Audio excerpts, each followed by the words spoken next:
Hello, hello, hello. Welcome to episode number 17 of Short, Fat, and Balding, a podcast by Armchair Quarterbacks for Armchair Quarterbacks. As always, I am Travis, one of the three of us who will navigate you through sports debate for the next couple of hours. We also have Nico. Viva Michigan! Viva Michigan. And we have James. I suck and Ohio State sucks. Oh, music to my ears. Just I hope you get hit by a fucking truck. it's so good. All right, today we're going to dive into determine if Corey Perry really laid into Connor Bedard's mom. We're going to discuss the wild weekend of rivalry week in college football, and as always, our NFL recap and Week 13 picks. All that and so very much more on this week's episode of Short, Fat, and Balding.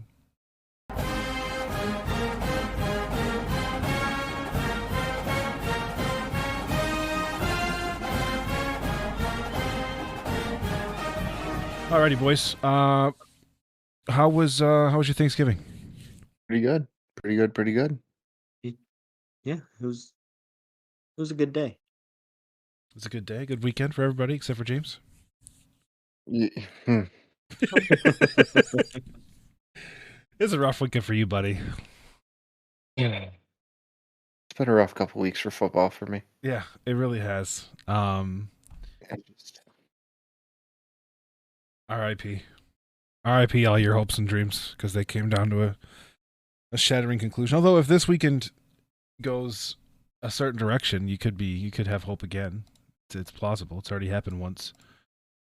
I'm not gonna hold my breath on that, but right. I mean, honestly, obviously by now we know the new rankings have come out, and I believe it is It's Georgia, Michigan, Washington, Michigan. Florida State. And Ohio State actually dropped to 6. Yeah. Which was, I think it's asinine after that game. Yeah, but there is that scenario where Georgia loses to Alabama and Washington loses to Oregon. Then what do? I think Florida State loses before anybody. Or no, they don't play this weekend, do they? Is there an ACC title game? Oregon, Washington, Oregon and Washington, one of them's going to lose. Florida State's playing Louisville, so they very, very well may lose this weekend. So if Oregon loses and Florida State loses, I think we have. Well, the big. I think we have the. It's tough. I mean, I agree. I think you're a better team than Texas, but if you're the committee and you're looking at SEC, Big Ten, Pac-12, and then you have the choice of putting another Big Ten school in there or a Big 12 school and getting 4 separate conferences represented in the last 4-team playoff, like that's where it becomes iffy because you're. And if Oregon wins this weekend, then you got Oregon, Washington. If Oregon and Alabama win this weekend, you have Georgia, Oregon, Washington, Florida State, Ohio State, Texas, and Alabama all at 12-1. 11-1. They play 12. No, they play 13. Oh. If they're in championship games. Well, yeah, and that's the thing. Ohio State's not in a championship game. Right. I'm saying Ohio State. Well, Ohio State would stay at 11-1, but everybody else would be 12-1. So, I mean, I think in that situation, I think Ohio State's resume. Correct. Honestly, I think Ohio State's resume is better than Oregon's. Granted, they have. I mean, a 6-point loss to the number. You one loss, right? Mm-hmm. You look at the loss. How bad did they get beat? Oregon. Ohio State lost by 6 to what is now the number 2 Michigan. in Washington or in That's Oregon their lost by one loss. Oregon lost by Oregon 3 lost to to the the number 3 Washington. Yeah, right. that's fair. And then they played number 21, they played number 21 UCLA, they played number 10 Utah, and they played number 17 Oregon State and won all those games. Their resume is probably equal to Ohio State's, because Ohio State's got what? Notre Dame, Penn State. Who's their other? Do they have another ranked win? They have Notre Dame, Penn State, and I thought there was another one. No? That's it. No, that's it. Yeah. But you have two schools that were in the top 10 at the time. I mean, granted, Notre Dame kind of just fell off the face of the fucking planet. Right. But you also got to keep in mind Penn State's a quarterback away from being a really good team. Right. I mean, even with the dumpster fire they have at quarterback, they're still a pretty damn good team. Their defense is very stout. Mm-hmm. You know. Right. No, 100%. But I mean, the only team I see that I think, if Oregon wins, I think Florida State's gone in its Oregon spot.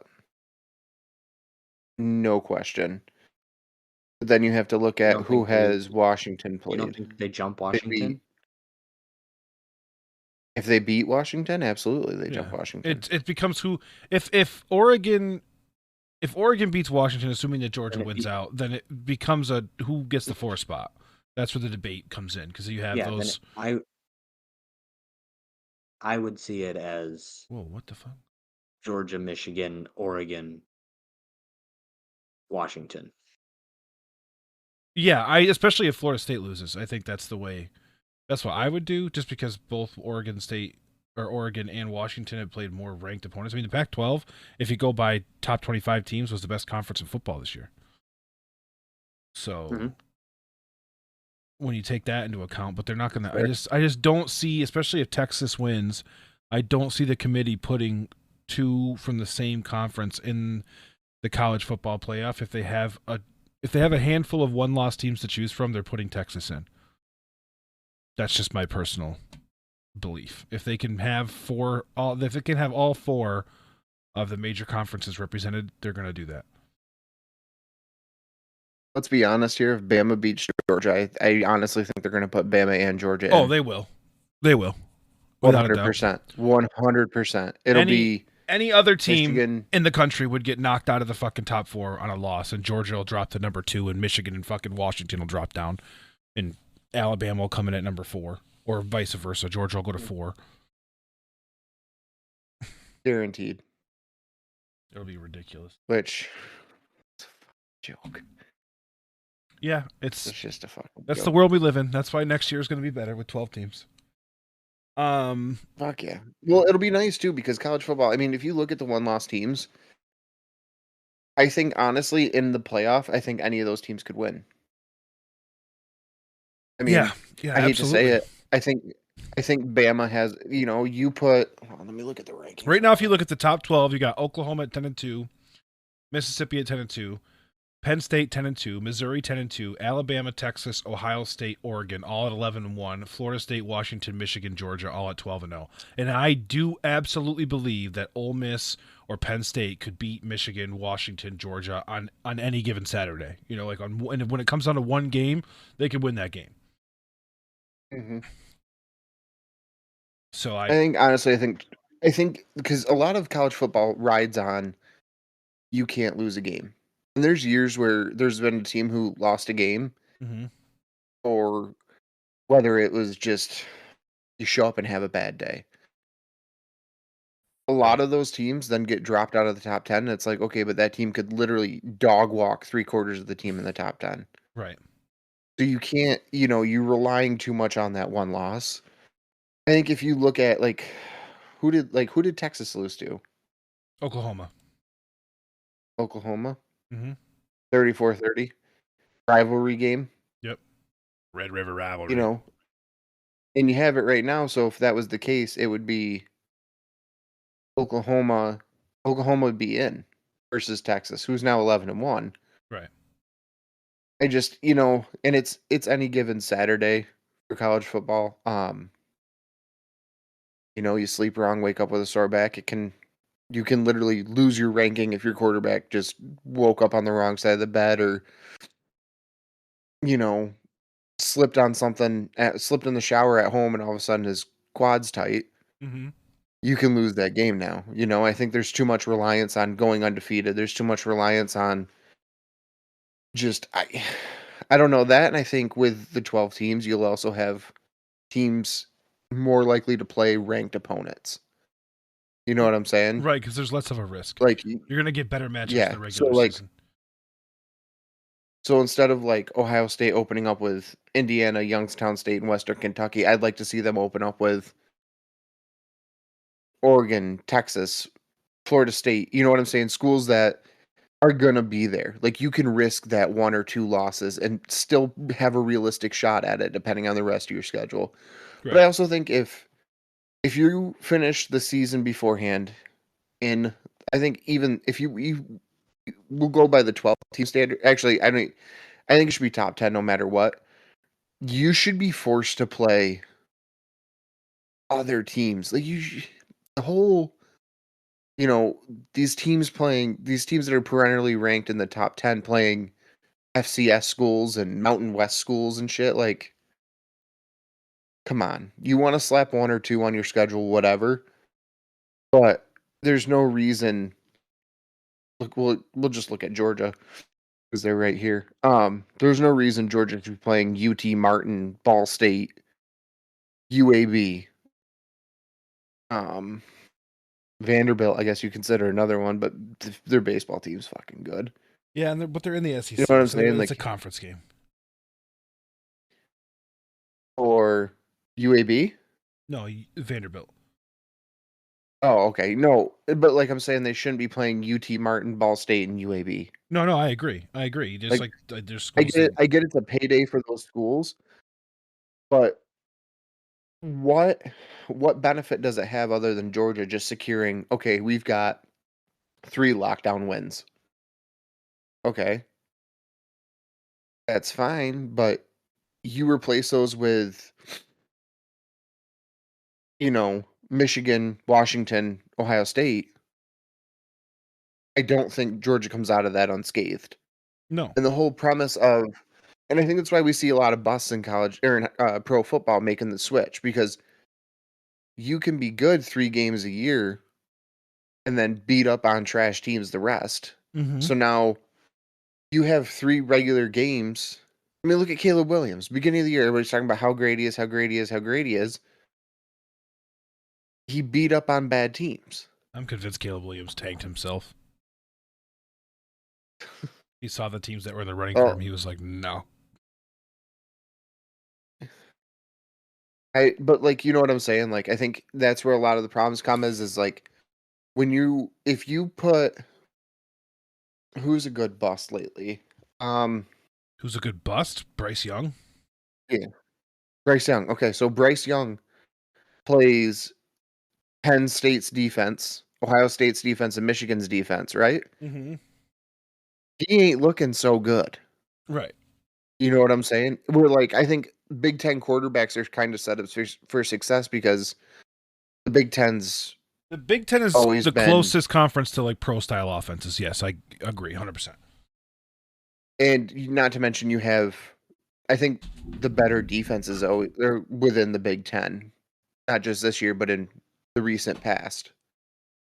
So when you're playing a group of guys who are gonna go pro, like there's no question about it. Well, I mean, the entire Philadelphia Eagles roster is the University of Georgia, but yeah, I see what you're saying. But you know what I'm saying? Yeah, I get it. But like Bama has to play Georgia once. Right. You know what I'm saying? Like there's no, I think that kind of sets you up for failure as a quarterback. I mean, if I'm a quarterback, I don't want to play in the Mountain West. I want to be playing good defenses. That way, if you make it to the next level, or you can prove that you're worthy of going to the next level, when you're there, you're already set up to be successful. Right. Like I think JJ McCarthy's going to have a really good pro career because, I mean, look at the defenses he's had to navigate. You know? Yeah, exactly. And It sets you up to be in a better spot. Yeah, 100%. 100%. But and isn't that the whole point of college football? Like this high level of D1 football, isn't that the whole point, to prep them for the next level? Yeah, it should be it theoretically has worked as a feeder farm system for the NFL for a long time. Now that we have the USFL XFL merger, I think we're on the cusp of having a true minor league of football, but it's never going to touch the eyeballs that you get in college football, so it's I love the XFL well, it's all one in the league now. USFL. I love that shit. Yeah, no, it's good. They were allowed to they were actually allowed to hit each other in that league. Right. And so, I mean, now I honestly, I don't think in the next 5 years, I think football becomes its own independent thing, kind of like how college hockey has its own conferences, its own divisions. I see football going into like almost an NFL format where they basically just do like promotion relegation, and they have 50 teams and they break them into four conferences or whatever, 2 divisions of 25 teams. Call it 48 teams to make it number easier, but I think that's the route they're going to go. They're going to do like an NCAA West, NCAA East, break them down into divisions, and that way you have your historic rivalries for regional purposes. But the football is going to be independent, and then you're going to see a world where like the regular season is going to be nothing but top 25 opponents against each other, because that's the way that the league's built. I think it'll help weed out, who's a fraud and who's not. And I think it honestly might be even better for the game. I mean, it's gonna suck for, because there are some fines. Mm-hmm. Like, we'll say Josh Allen out of Wyoming. Yeah, out of Wyoming. Yeah, I was gonna say he's a good. Yeah. But even then, You know what I'm saying? Like, Patrick Mahomes didn't go to like a big school. Like No, he he was went never on Texas the Tech. yeah, he was never on the national spot. When you look at the top 5 quarterbacks in the NFL right now, you have Jalen Hurts, who was benched in Alabama and then went and was competitive in Oklahoma, but never went to like a national championship. You have Josh Allen, who went to fucking Wyoming. That's the end of that discussion. You have Joe Burrow, who I believe, did he win a natty with LSU? Yeah, he won the natty with Jettas and Jamar Chase and Clyde yeah, he was Edwards-Helaire. cheat code. Yeah, he was a Madden Ultimate Team. Yeah. So you got that. Not to mention that defense wasn't a slouch either. Right. And then you got Pat Mahomes. Yep. And then, so you think about it, 3 of those guys didn't. I mean, unless you were like an avid football fan, you hadn't ever seen them play. And then the other 2, absolutely. Sure. So it just goes to show that because of the way college football is set up right now, it's always a risk. Like when you look at the way they played, if you go by CJ Stroud and Bryce Young, if you go by just the numbers, Bryce Young absolutely was the pick. But like you said, CJ Stroud grew up in the Big Ten. He's played pro-style defenses. He's played pro-style coaches. He's played smash-mouth football, which, as much as the NFL can get fancy, at its core, it's power football. So he was much better accustomed to play in a pro-style system than Bryce Young ever was with Nick Saban. Yeah, I mean, and that's the one thing. Like, I like college football, but a lot of these guys, you watch them on Saturdays and then you watch them on Sundays, and you're like, this ain't the same. Yeah, well, it's because it's for fuck's sake, Jackson played at Louisville. Right. It's a totally different world. I mean, it's a totally different world. When you're going up against a cornerback who's as good as your receiver every single Sunday, you can't just chuck it up. Yeah. And I think that's what, like, a lot of these stats are padded because, like Kyle McCord. Got Marvin Harrison Jr. He can just, yeah, that's what I'm saying. Kyle McCord, he can just yeet the ball to Marvin Harrison Jr. Right. Dude's going to come down with it. He's got, I'm going to butcher this, Emeka Mbuga or whatever his name is. Is it like Mbakwe or something like that? Let me just pull up the His roster. first name's Emeka. Yeah, let me pull up the roster. Mecca, Buga, or Mbaka, or something like. I don't know. Either way, who can do the same thing if he Emeka wasn't Egbuka. consistently hurt? Egbuka, that's what it is. Egbuka. But you know, and you can just toss the ball up to him against, you're playing Youngstown State. You got guys who are local guys, like grew up fucking 5 minutes from the college. Like, what what do you expect is going to happen there? And then Right. they all of a sudden their stats are padded, and then you're looking at it and you go, "Was this really the guy?" Right. You You know, got a perennial Heisman favorite that's played fuck all for 10 weeks out of 13 or out of 12. And then they go up into these college football playoff games or these bowl games where they're playing other big, powerful schools, and then they look like shit because it's a fair matchup at that point. So, was your quarterback actually that good? Was your receiver actually that good? Or were they just playing some inferior opponents, which is why, once again, I go back to what I said earlier. Like, that's why college football is moving down the pathway of becoming its own entity, because the NFL, as much as people pretend that they're not, now with NIL, the NFL has its thumb on the scale. Like, it is going to turn college football into a farm system, and they will be like, we're gonna build this in a way where we can have the best against the best and really evaluate talent, because the last thing that GMs want to do is have a league where two kids can make money and then not have an accurate assessment of their talent when they pick them and then get fired because they fucking played an entire career against Youngstown States. exactly. And I mean, you see that in the NFL. I mean, you see it week after week after week. For fuck's sake, Mac Jones got drafted, what was it, 5th overall? Yes. No, Jamar was 5th overall. Oh, what was Mac Jones? He got drafted 15th overall. Yeah. There was a lot better players out there that the Patriots could have taken. But when you play for Alabama and you play versus fucking University of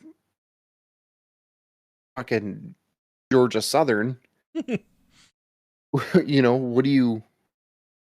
Yeah, they're gonna look good, but you get to the NFL and it just doesn't translate. Right. Well, I mean, if you look at the big three from those, like that Alabama team that had Mac Jones, Tua, and Jalen Hurts, like the best quarterback out of that trio is the one that didn't stay at Alabama. Mm-hmm. I mean, Tua's good. I mean, you could make an argument for Tua just because, but again, with his stats, His brother left too. yeah, his brother went to Maryland. Maryland. Yeah. Not to mention, if the Patriots would have used their fucking skulls, they could have drafted Amon-Ra St. Brown. Yeah, well, Bill Belichick is like notoriously a shit drafter. Like throughout the entire Tom Brady era, he was dog shit at drafting. He does not assess talent very well. He's just really good at what the Patriots were exceptionally good at is getting veterans for cheap that weren't done yet. And they'd get, that those last 2 years and they'd fucking light it up like Randy Moss. That shit. Yeah.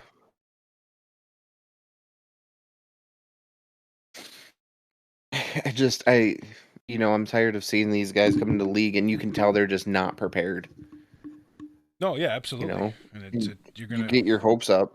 As a fan, you want your draft picks to come in and perform. Like, I get if you draft a 7th rounder who's not going to show up week 1 and just dominate, but there's been so many busts in the NFL. It's like, if we're going to continue using college football as the postmark for getting these kids ready, they got to play real talent.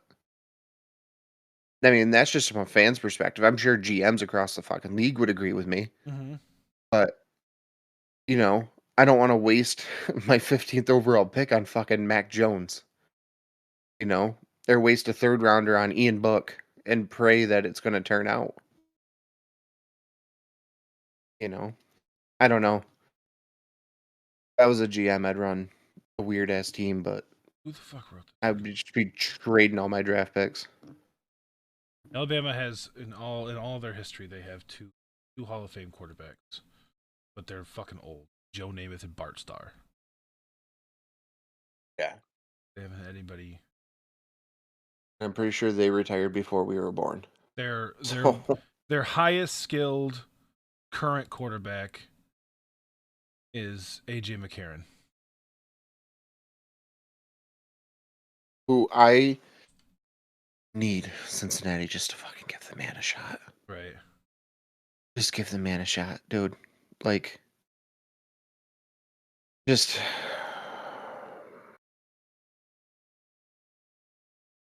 That says all you need to say. That was such an exasperated sigh. Like it's just. It's just. Yep. Just While we're hard. He now knows how I feel as a Giants fan. yeah, that was definitely a You giant act like sigh. this is new to me. I lived through the Andy Dalton era. Yeah, you did. We're good. Like, everything's good. Like, it sucks, but I'm sitting here and I'm thinking to myself, we'll talk about it when it comes to pro football NFL. time. Yeah, Because I was gonna I say. have opinions. While we're talking about Alabama, did you guys watch the Iron Bowl?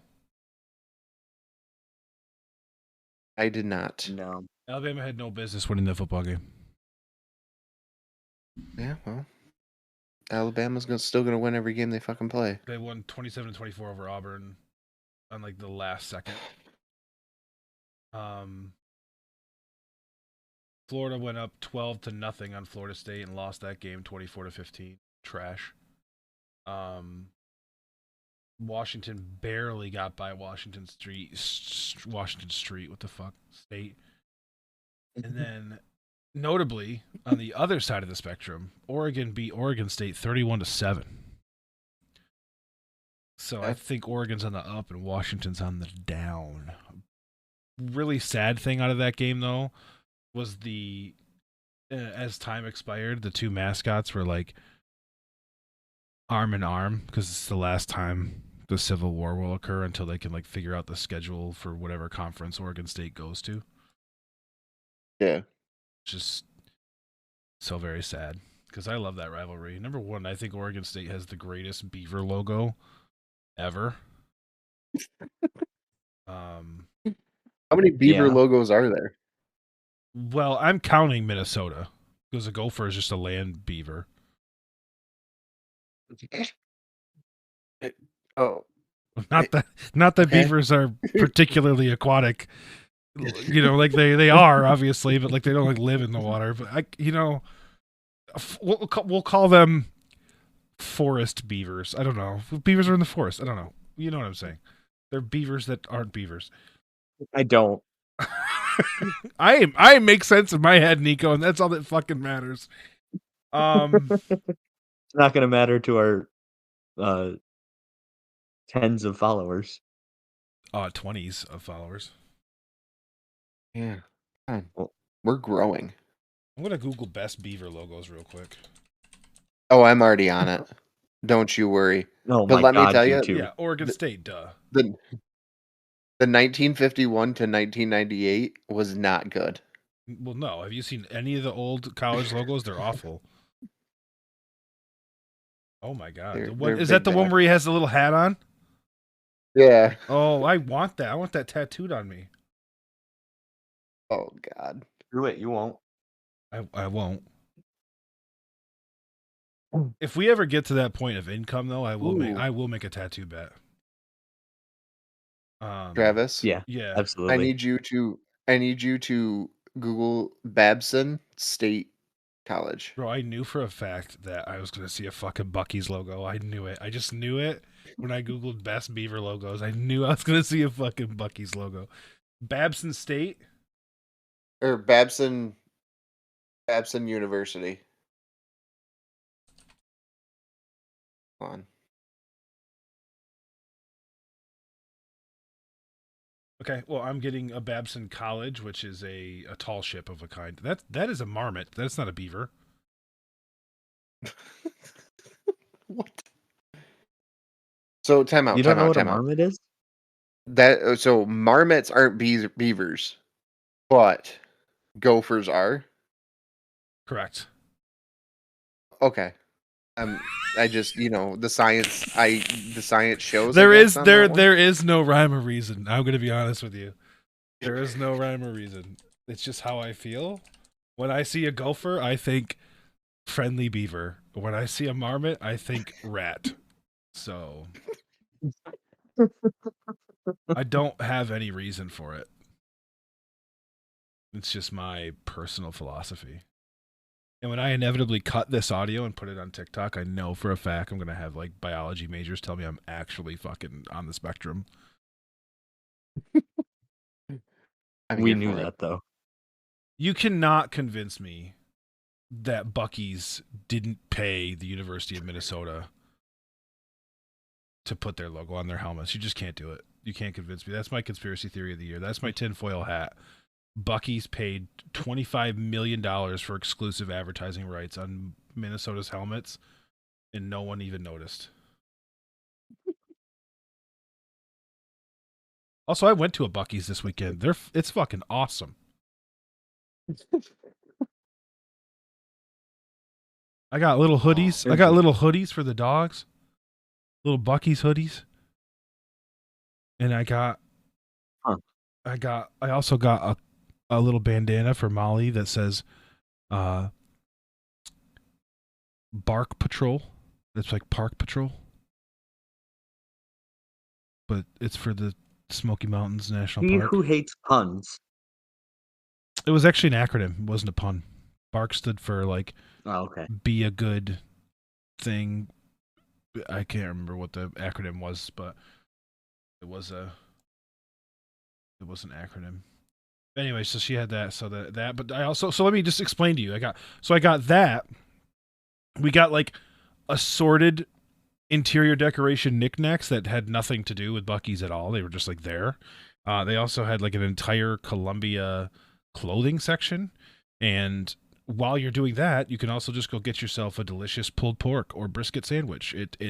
And get this. This is the fucking best part, okay? This is #ad. This is the best part. The bathroom, the doors to the stalls have lights over them. So when you walk in, you know where the open stall is. And the urinals have floor-to-ceiling walls in between each urinal. Not those stupid little fucking dividers. That's good. It's amazing. I was like, where has this been in America my whole life? Now, I know people... know Florida just got their third Buc-ee's. Wow. Good for Florida. Yeah, guess where it is. I don't care. I don't want to hear it. They have two. Travis's favorite They have two. place They have in two. the world. They have two then, because that place is a fucking void. So they have two. How about they call them just so you can tell them their whole fucking city's a void? Oh. Yeah, call the mayor. Maybe we should be like, fuck you, your city doesn't exist. Buc-ee's? Hang up. No, Tampa Bay. No, I know. I went to the one in Tennessee, which I know people are going to be like, well, that's not the one in Texas. I don't fucking care. They have knickknacks. They do, dude. Okay, so they have everything. They have literally, like, it's like a Walmart and a gas station had a baby. With their own food court. Dude, get this, all right? Chelsea found these fucking snacks, okay? She found these snacks. You guys know, obviously, what, like, cheese puffs are, right? Yeah. Bro, picture a cheese puff, but caramel.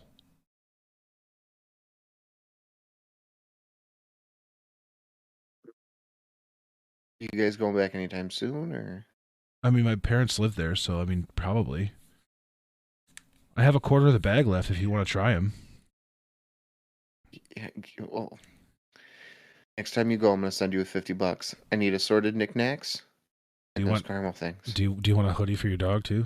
They're only $12. Oh, fuck yeah. Oh, fuck yeah. Yeah. That was the crazy part. You know what? They also have 200 gas stalls. 200. Why? I don't know, but I didn't have to wait. I know that much. It's the length of the store. The You know whole what? front length of the store is 4 stalls, 4 gas pumps, back to back, and then it's just one after the other, after the other, after the other. The whole fucking front of the store. Jesus. Yeah. And it was only $2.45 a gallon. That's insanely good. Yeah, I wanted to bring You those. I didn't wanted to bring bring any home with you? No, or- I didn't bring any. I'm sorry, I didn't have gallons of gas in my. My bad. That's on me. Should have thought of that. Were you in Seaverville, Tennessee? Sevierville, yeah. Yeah. I'd have paid you They $3 have just for the world's convenience. largest gas station is New Bucky's with 120 pumps. Yeah. Yeah. God damn. Yeah. Yeah. And my 350 employees required to keep it running. Yeah, my dad said that they rerouted the fucking highway. That is a mini mall. Yeah, he said they rerouted the highway when they built that Buc-ee's. Nice. You know what? I think we need a Bucky sponsorship. I'm gonna Honestly, send I was them an email. like, first of all, it's not going to happen, so give that up. We're from New York. We're not getting a Buc-ee's sponsorship. But what shocked me is that my already subtly low expectations for the loves that we are getting is now even lower. Because I always thought that Loves was like a bargain Buc-ee's, and now I'm just like, it's not even in the same fucking stratosphere. Yeah. That's There nuts. was there was a place that I went to that's on the highway somewhere. It's like a Buc-ee's, but it's not. Say it's south of the border? Huh? So what are you going to say, south of the border? No, it's not. No, it's not south of the border either. It's like a one-off thing. Like there's no other one that I've ever seen. Oh. What is it called? I don't remember. Oh, that But helps me zero. it's like a Buc-ee's. Yeah, I know. I'm sorry. You'll find it next time you go to North Carolina. Okay, so It's on the highway somewhere between here and South Carolina. okay, so somewhere on that 1,200-mile route, I'll find a large gas station. Yep. Cool. Yeah, you will. James, It I has have one of those just a large- combination Pizza Hut Taco Bells. James, I have mega news for you, dude. What's that? You can get the Buc-ee's Beaver Nuggets on Amazon. You can get a 2-pack for $20. What the fuck are beaver nuggets? Beaver nuggets? They're those things. They're the caramel corn puffs. Oh, that's what they're called. Okay. Yeah, I just sent you guys a picture.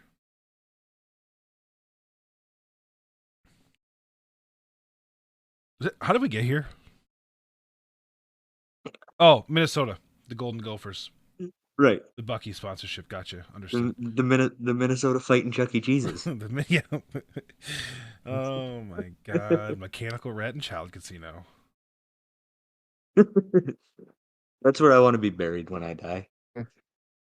Bury me in my Rat- Avisu Child jeans at the Casino. Chuck E. Cheese. In the Mechanical Rat and Child Casino. Ah, God bless. So yeah, moving off of our ad for Buc-ee's, maybe I'll clip that and send it to him. Like, hey, we're a fledgling podcast. If you want to fucking throw your weight toward us, never mind the fact that we shit on the South all the time. You do. Minor details. Oh, shut the fuck up, Nico. No, you just shit on Tampa. I was gonna say it's one very specific, I believe, 250 square mile area of the South that I shit on. It doesn't matter anyways because nobody there can fucking think logically. So they don't even understand my jokes. They're too highbrow. Are these nuggets delicious? They're unbelievable.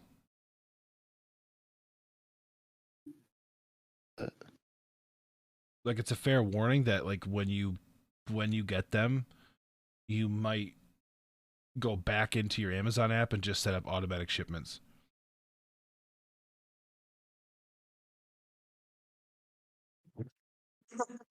The fuck did you just send me? He'll have them this weekend. Yes, dude, let's go. Yes, Bucky's. I will keep 2 bags in the studio at all times if they God, sponsor us. hell yeah. They don't even have to fucking sponsor us. I'll pay for that just so I have something to snack on. Mute my mic and have myself a beaver nugget. That sounds. I feel like the main snack that Travis needs is beaver nuggets and cheese-filled pepperoni. Honestly, dude, Oh, it's gonna be egregious how often there's gonna be clips of me just like ripping through string cheese. That's like my go-to snack because it's quiet. Dude, I fuck up string cheese. Yeah, no, you get parrot, dude. Oh, it. All right, this is turning into a food podcast. We are like, So, speaking of when we do the studio, half of it is sheetrocked. God bless. So we're hoping by the first of the year. Also, we Nico, will be in James's video. picture, your Snapchat the other day, you looked like a literal fucking like Walmart Mario with your fucking little tools and shit. I was like, he's a literal Italian plumber in his garage right now. What the fuck is happening? Yeah, and the worst part is I didn't even see it. He sent it just to you. I was fucking giggling. I was like, I showed Chelsea. I was like, look at him. Would you let that man in your garage? This man knows nothing about, first of all, shopping for lumber. So we go there Sunday It's a lost to buy art. 2x4s to dude. square off. We start to like square off the corners to make hanging the sheetrock easier. Mm-hmm. He just starts grabbing them and throwing them in the cart. I'm like, what are you doing? You got to make sure they're straight. You don't want. He didn't like look at him. He just started throwing them in the cart. Yeah, he just started throwing them. Okay, I'm like, hold on. In James's defense, he didn't have a dad.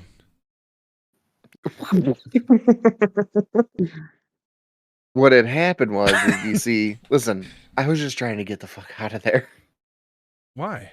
My favorite part of We had construction just got there. projects is going to the fucking hardware store. Because we literally spent an hour the weekend before in there, and I just wanted to start getting shit going. That's part of it, dude. You gotta go, right?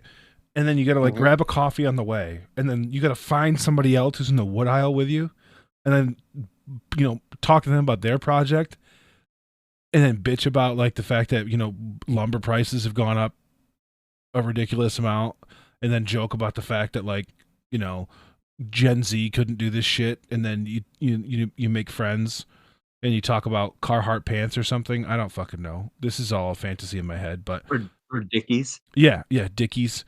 And that's what you do. And then you laugh your way to the checkout together, and then the guy who's inevitably in the fucking pro shop sees that you've been standing at the checkout for 35 minutes while nobody checks you out, and he's like, "Can I help you?" And you're like, "Oh yeah, I'd like to fucking leave." And they're like, "Okay."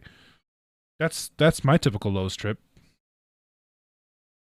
Oh, this is Home Depot. Okay, well, Home Depot, you just replace the old white man with a lesbian. Same thing. Oh, sweet Jesus. Bro. Lesbian ratio just, at Home Depot is 2-1 compared to Lowe's. Just so we're all just to update everybody, it's coming along nicely. Hopefully we'll be having our first live video or first video episode coming out of there. We'll call I'm hoping it a vlog. around the first of the year. Vlog, whatever the fuck you want to call it. No, you're right. It's a video episode, but I'll call it. What episode is this? This is episode 17. Okay, so I'm going to say by episode 20, we should be fine. That's 3 weeks from now. Yeah, I know. Yeah. Okay. You've gotten bold, sir. I'm going to say by episode 25 just to be safe. Yeah, episode 25, we'll say the latest. But hopefully it'll be coming out of there. There will be beers. There will be beaver nuggets now, apparently. Yo. And hype. String cheese galore. And a light up Bucky sign. Ooh. You have a light up Bucky sign? There is a high percentage chance that I have a light up Bucky sign.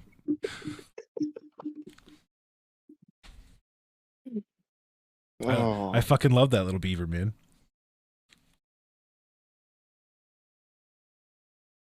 All right. So let's talk while we're talking about things that are gonna be off the rails. Let's talk about Mr. Perry getting cut by the Blackhawks for whatever the reason may be. Okay, so this comes down to the fact that it's not Bedard's mom. I know, but it comes down to the fact that the Chicago Blackhawks are consistently dropping the ball when it comes to communicating with the public about things that happen in their organization. They allow these rumors to go fucking rampant, and then they don't even make a statement that's like, "Hey, Corey Perry like did some bad shit, but he didn't fuck Connor Bedard's mom." They didn't even say that. They were just like made it worse. They did make a statement. Hold on. Yeah, but the statement was super generic. He said it was unrelated to sleeping with Connor Bedard's mom. So we don't have any confirmation that he did not sleep with Connor Bedard's mom. Right. All we know is that's not why he was cut. Blackhawks. I was just looking at the article. It says Blackhawks GM Kyle Davidson wanted to make one thing abundantly clear as he appeared to hold back tears during a presser on Tuesday. There was zero truth to the internet rumors. He goes officially on record and says the Perry situation does not involve any player or their families, and anyone that suggests otherwise is wildly inaccurate and frankly disgusting.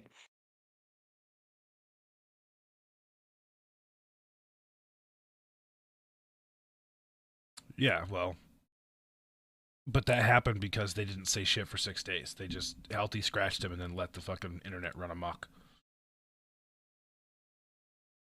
And then from this, and well, prior to this, really, Connor Bedard has been like, there's been whispers that he basically told his agent that Chicago's a dumpster fire. He doesn't want to stay there.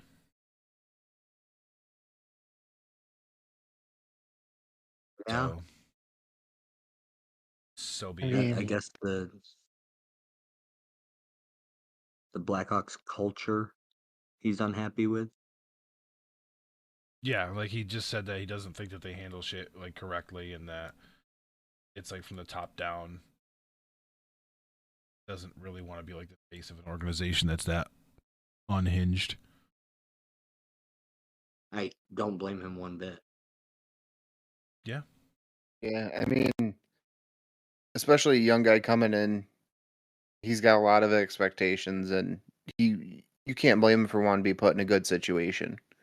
You know, I kind of feel bad for the kid. Yeah. Because he's still he can't even buy beer yet, can he? No, he's 18.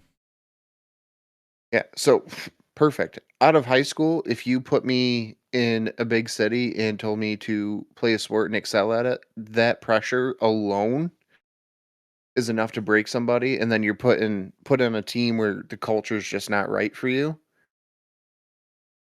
You're not gonna succeed. You know, and he's got the talent to be one of the best, and you're wasting away, you know, the most important part of his career if he's in a situation he doesn't want to be in. Right.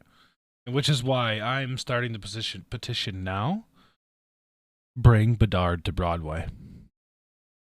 I'm going to get shirts and posters. I might even buy a, what are they fucking called? Billboard in Chicago. Just put that there. Yeah, but there's a 0% chance they're trading him away. Oh, no, but eventually he's going to have to. His rookie contract, I think, is only 2 years. I thought rookie contracts were 4. I thought there was an option.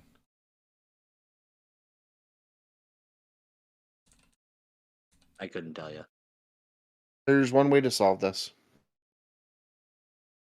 We have the internet at our disposal. Right. I'm Googling it right now. Ew.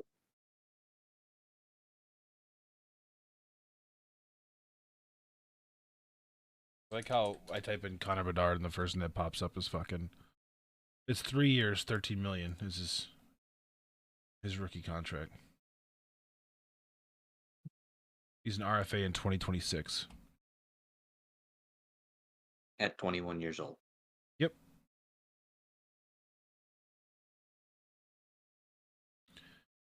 It's Also, going to hurt the wallet, though, if he doesn't play good. I figured out the ultimate reason why this happened to Corey Perry. He played for Tampa Bay.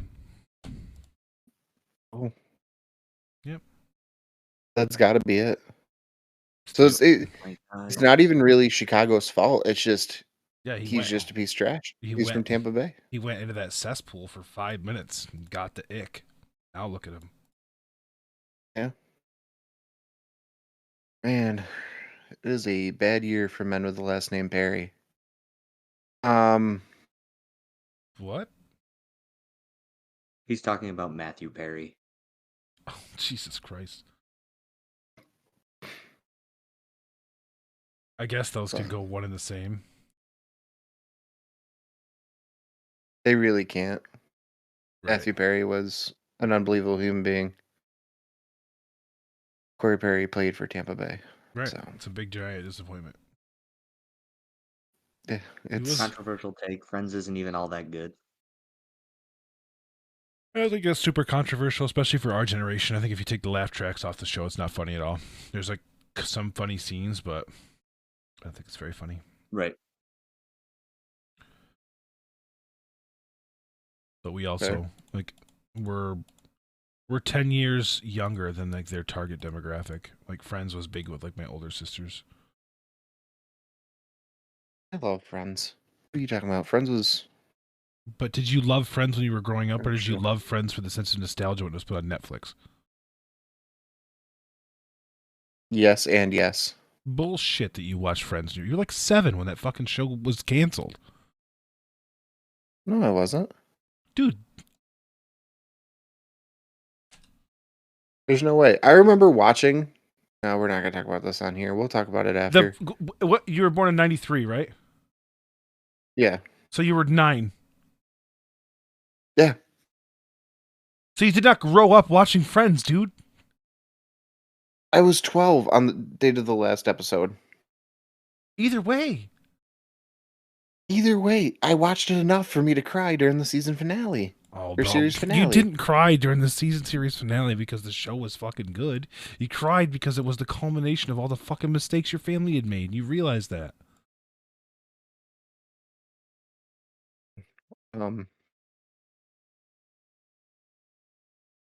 That felt personal. I had a good 10 years, but that's what I'm saying. So like the show started in 1994, a year after you were born. Like you did not grow up watching Friends. You just like this is about sports. Stumbled across it. It's sports and some pop culture. You did this. You said the bad one that year brought for Perry. Matthew Perry into this. Yeah, you did this. I own the Buc-ee's thing. You have to own this. I own it. I apologize. This must be fine. Where my dad We're left. able to talk about pop culture. It's not too crazy. It happens on both Rich Eisen and the Dan Patrick Show, and they're pretty fucking good. So, it's fair.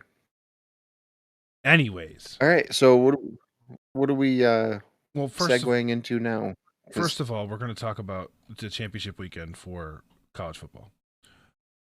Yes. The ACC championship, Florida State and Louisville. Although Louisville just lost to Kentucky, I totally forgot about that. So that's really fucking who cares.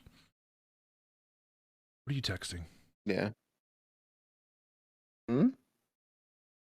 Talking about this, the dude dressed in fucking the Chiefs gear, blackface.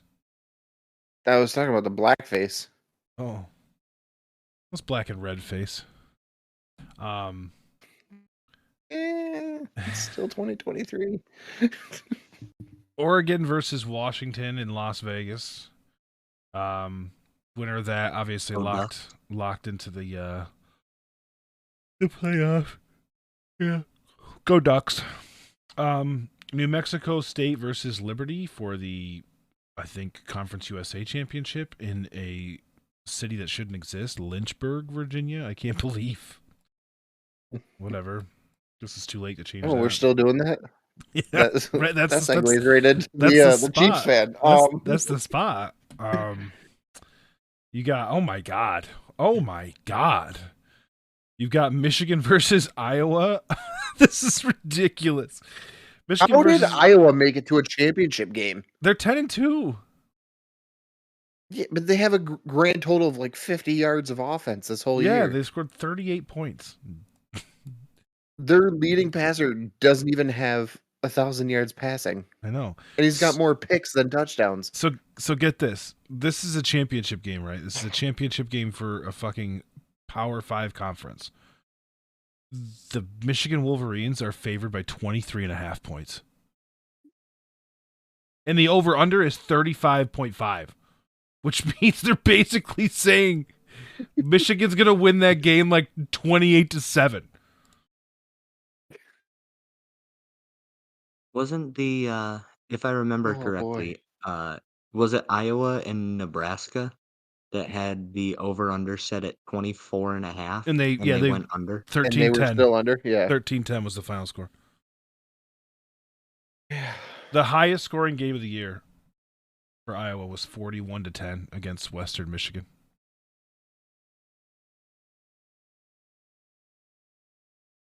And they lost 12-10 to Minnesota.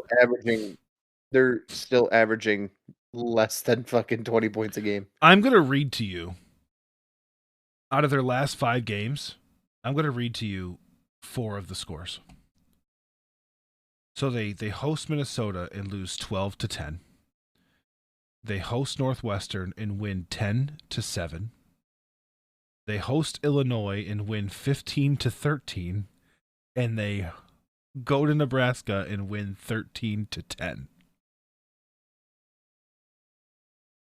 They did put up 22 on Rutgers.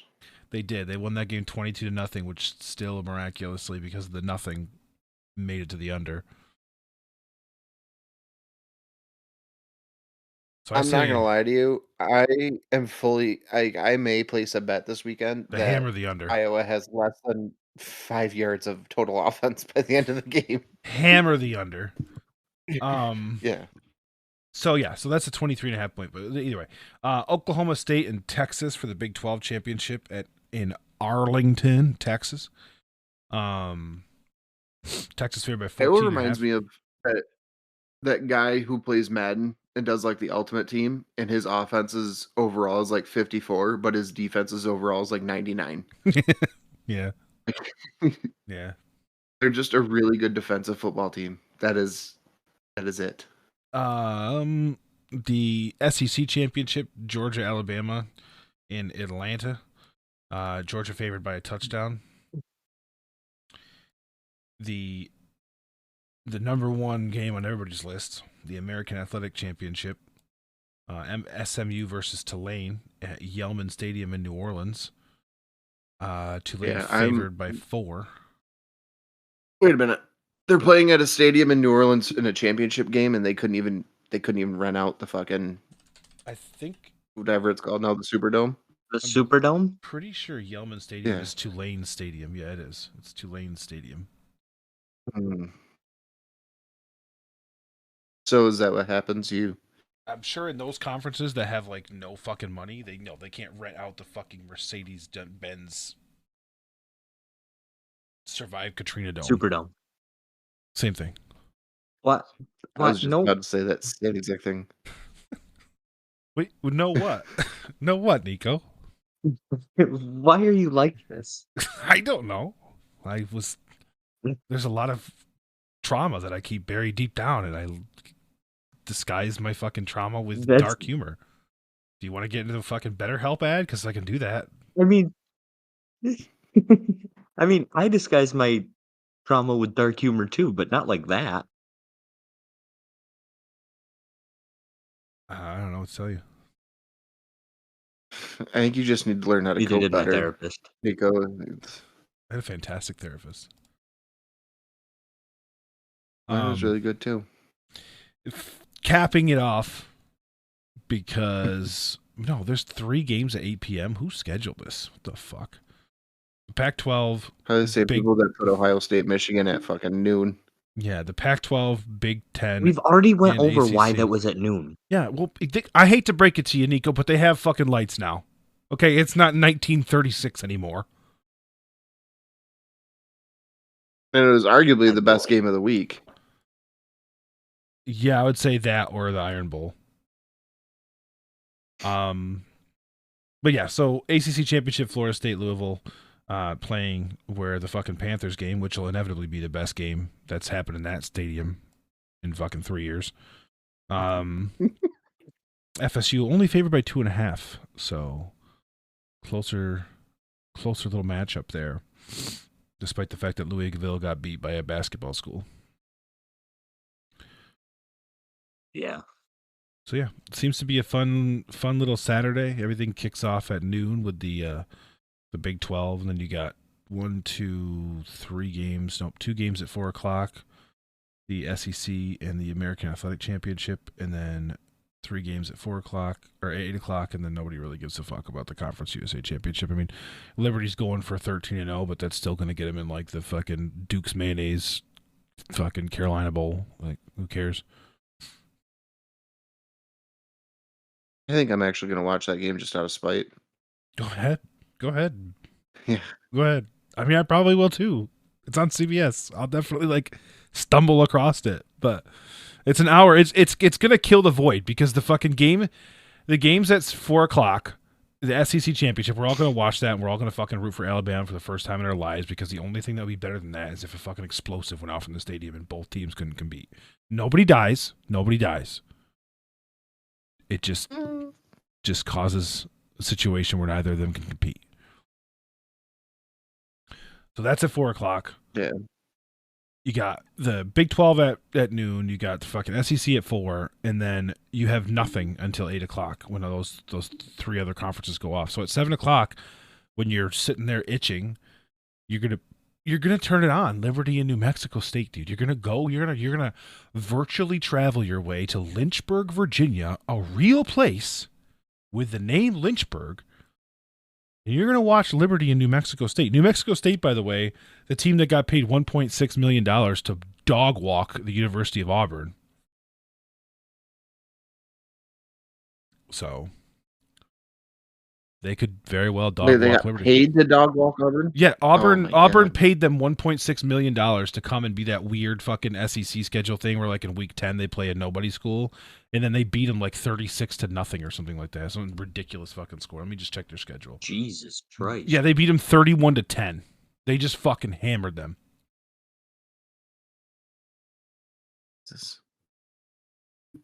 Yeah.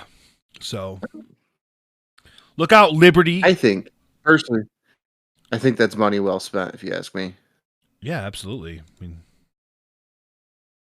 for sure. But anyways, yeah. So that's the roundup for what's expected this weekend in college football. We are heading into bowl season, and college football's almost done, guys. It feels weird. I mean, I know it's going to only be 18 degrees tonight, so winter is setting in, but it feels like football season was fast this year. Maybe it's because we're doing this podcast. I don't know, but Yeah, I mean, I feel like just last week we were talking about predictions for this year. yeah, I know. It's fucking ridiculous. We were sitting in a bodega and fucking gazebo with a dog barking. Shitty audio. Yeah. All right.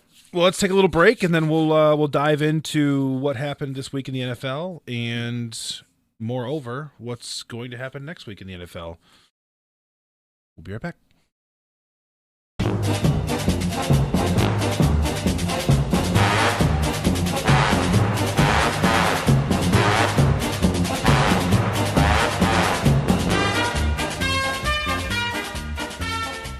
And we're back. Yeah, so did you say you had a fucking rant? Because if you don't have a rant, I have one. Me? I thought you said you had one, James. Yeah. No. Okay. Well, I have Maybe. one. I forgot if I did. You go ahead. And it is this, okay? I need all of you fucking smooth-brained, tinfoil hat, didn't fucking pay attention in any fucking social class ever in your fucking life, probably goes to a Baptist church, I presume, stupid motherfuckers, to pay attention to what the fuck I'm telling you, okay? Because I've had this conversation too many fucking times, okay? I know. I watched the game. I know that there was shitty officiating in the Eagles and Bills game. But that's what it was. It was shitty officiating. That's all it was. The league is not rigged. The refs are not fucking bought. They're just fucking bad. They're so bad, and it feels like it's rigged because you're looking at that and you're going, how could you fucking miss that? I promise you, they're just fucking bad. Nobody's paying them off. It's not happening. And for you to sit there as a Bills fan and say the league is rigged and then do that against a small market. Yes, the NFL, the billion-dollar corporation that strives for profit, wants the Jets, the Giants, the Patriots, the Rams, the Chargers, and the Cowboys to be poverty franchises. That's what they want. They want all their big markets to be dog shit teams so that way the little guy has a fucking chance, because that's what makes sense in the fucking world that we live in, right? Yeah, have the little guys. Have your Super Bowl matchup potentially be Baltimore versus Philadelphia. Are you fucking kidding me, dude? Do you think with your fucking brain cells? Do your synapses function at a high level? Are you getting enough salts that are required for your nervous system to function at the proper level for you to come up with that stupid fucking trope that gets played over and over and over and over again? And then, but here's the thing. See, my team won that matchup, and I admitted that there was bad officiating. All you motherfuckers, all you fucking grimy rat fucks are the same people who, when your team is on the winning side of that situation, are like, oh, dude, officiating, man, just have to deal with it. Everybody gets flags. Everybody gets bad calls. But then when the fucking game goes against you, it's, oh, the fucking league is rigged. The refs are paid. We need this. We need, shut the fuck up.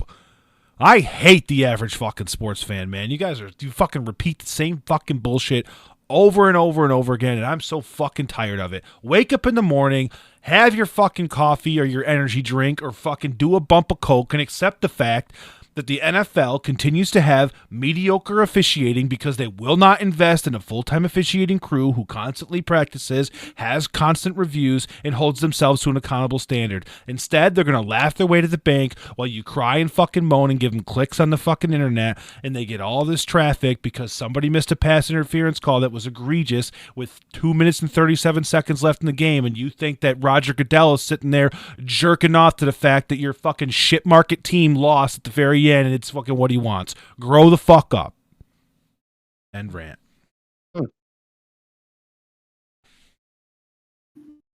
You feel better? I do. Okay. I think you look at officiating in the NFL, and don't get me wrong, it is garbage. Like, there's no excuse for what's going on. And it is something the NFL needs to address, but I feel like, with everybody talks about, oh, the script. I feel like the NFL literally just was like, all right, we're going to market that. Yeah. Which just further proves your point. They don't care who wins the Super Bowl unless, oh, I just muted myself. They have,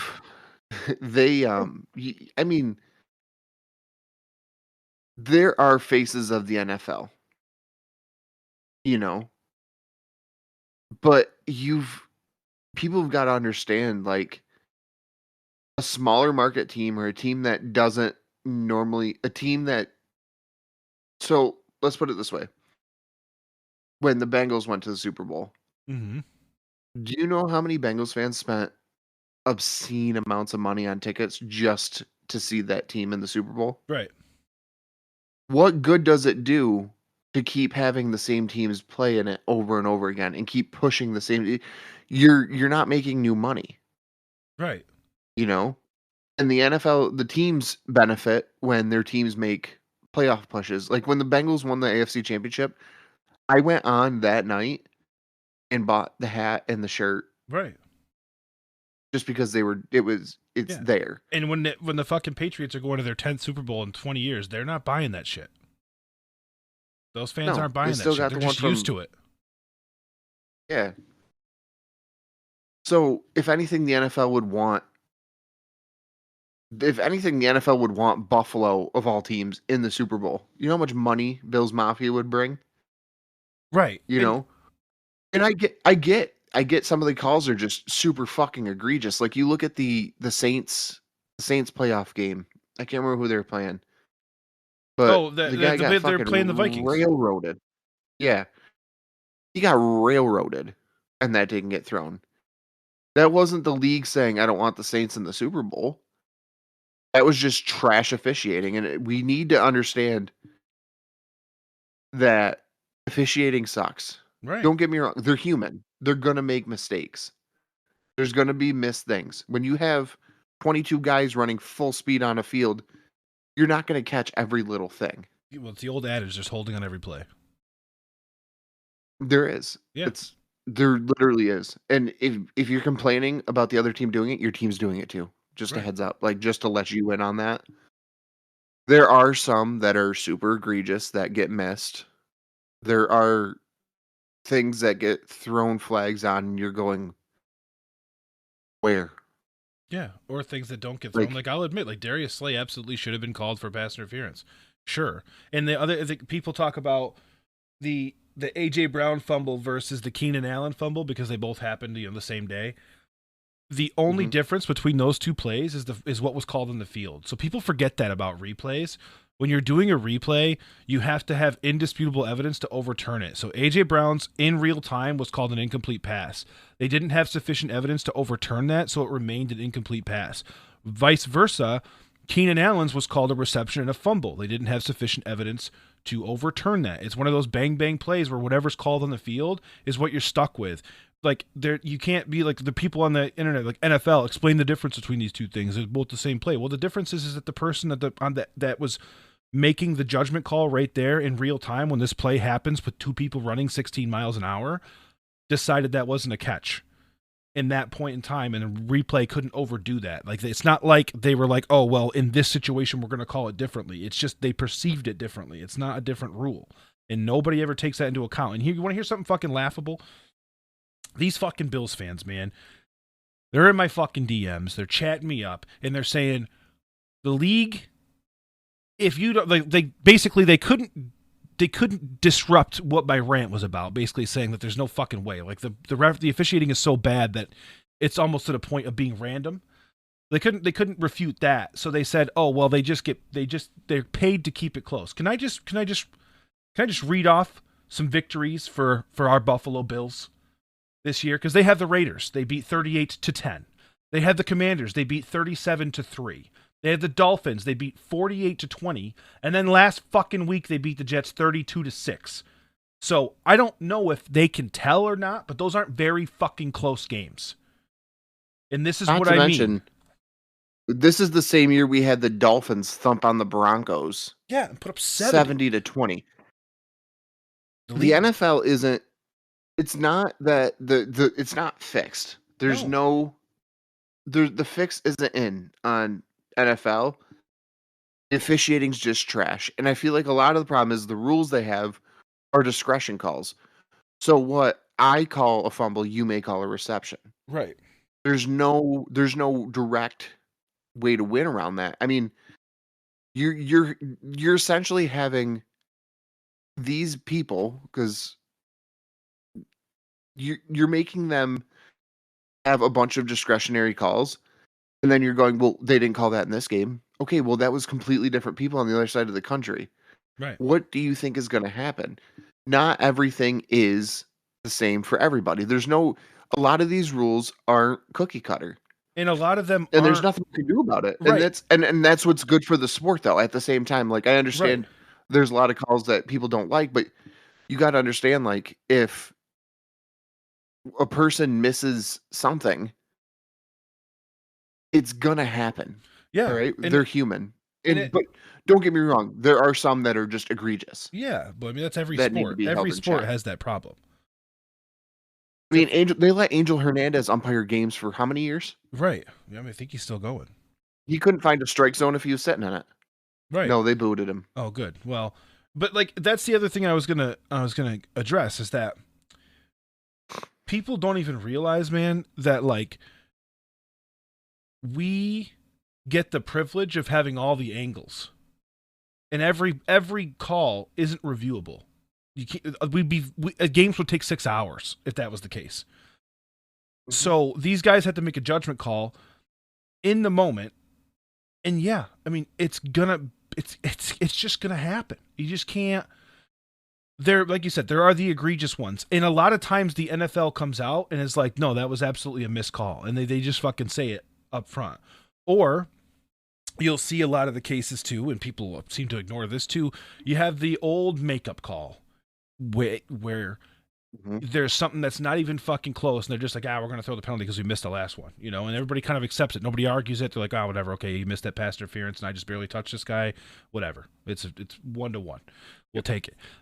But the pace of play that these guys play at, I mean, you're talking, especially in the secondary, the back judge is trying to keep up with these plays, and they're watching two people running at 15 miles an hour and hand jostling and going back and forth, and they have to make a judgment call on a pass to determine A, if that was just normal contact, or B, if it affected the outcome of the play. And that those things, because pass interference is by far the most argued thing in the league. Everybody's getting interfered with.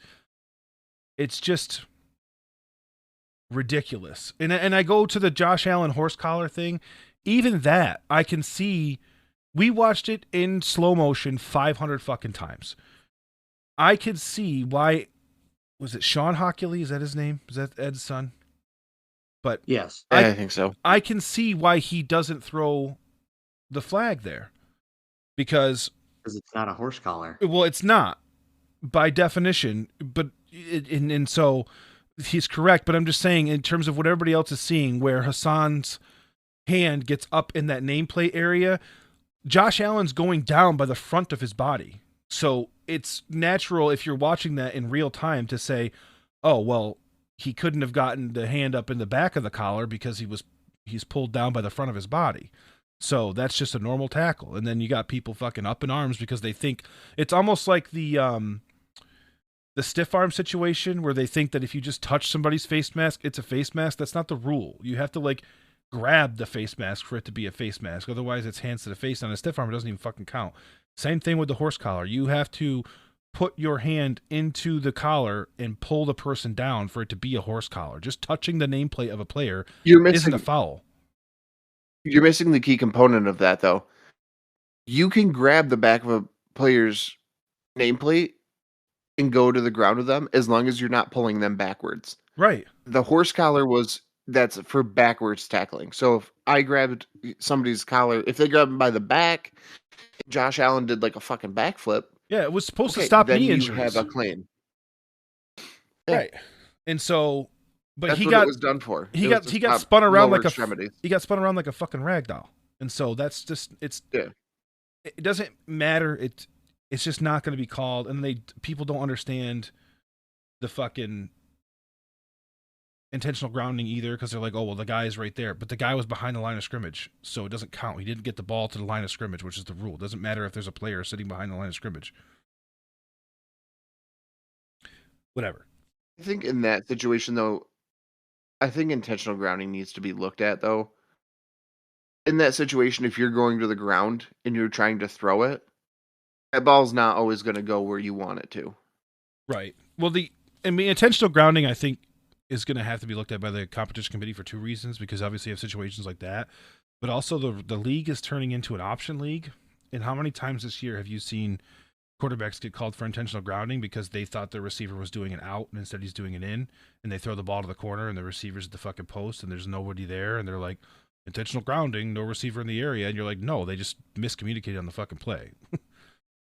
Yeah. Like the quarterback wasn't even doing anything to like avoid a sack. They did like a 5-step drop back and then throw it, and they're like, oh, intentional grounding, and you're like, I don't know about that. There was nobody even near the quarterback. Yeah, I don't know about that. You can't throw out of a sack if you're not getting sacked. While we're on this game, did both of you watch it? The Eagles Bills? Most of it, yeah. Most of it, yeah. I dozed off towards the end. Is Jalen Hurts not the most level-headed fucking human being on the planet? He did not seem phased. He doesn't at all show emotion. Did you see the replays of when Elliott hit that kick? Yeah, he was just sitting there with a straight face. He's shaking his head. He's like, all right, that's on. He said in the post-game conference, he goes, I was upset because it shouldn't have been that hard. I should have done more. Like, dude, the mentality of that guy is just ridiculous. That's one of the things I love about Joe Burrow. He's just level-headed all the time. That's what you want from your quarterback. Like, you don't want them to get rattled. It's the one thing I mean, don't get me wrong. He gets fired up, but in a good way. Not you want passion. Like, obviously, like Jalen goes and scores that game-winning touchdown. He puts his hand out and celebrates with his team, but then 5 minutes later, when he's in the post-game interview, he's like, I'm not happy with my performance. We got a lot to clean up. Like, this is a win. That's what matters, but, I'm not happy with it. Like, you can have both, and I'm pretty sure Joey B's the same way, where it's like, yeah, he'll make the play, celebrate, and then it's back to work. Mm-hmm. And I know Mahomes is the same way. Like, he could go out there and throw like 24 of 30 for 275, but he'll fuck up one play and just be like, yeah, no, that's all on me. Like, I got some things I gotta clean up, and that's the sign of a true leader. Yeah, I think especially in the clubhouse. He did that in the Eagles game when Marquez Valdez-Scantling dropped that ball. He literally was like, well, I could have thrown it better. Yeah. I'm like, could you have? Like, could you have? All right. Right. Like, there's literally compilation videos of that man dropping passes from two elite quarterbacks. Yeah. The problem wasn't. Yeah. Well, I can tell you right now, Aaron Rodgers isn't getting in and quarterback. saying, I fucked up that pass. That's not what Aaron Rodgers is doing. Aaron Rodgers is going, MVS is trash. Like, but Aaron Rodgers also going to go, you know what? I'm just going to go ahead on a darkness retreat. I'll see you guys. Right. But I mean, I know it's biased of me. I'm an Eagles fan, but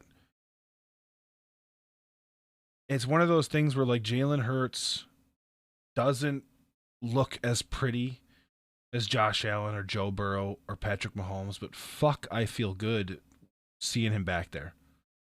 Because I just feel like it's going to get done. Mm-hmm.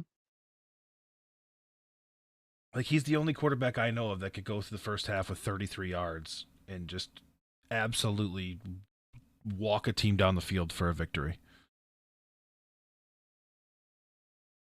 Doesn't let it get to him. But anyways, we'll move on. Doesn't need to be all about me. Did you guys, I mean, I know that Thanksgiving's a tough day, but did you guys watch all 3 games? What did you watch? Yeah, I watched some of the Cowboys game. Well, I assume you were I didn't even watch Niners Seahawks. I assume you were blackout drunk by then, Nico. No, I didn't drink anything on Thanksgiving. Thank you very much. Good for you.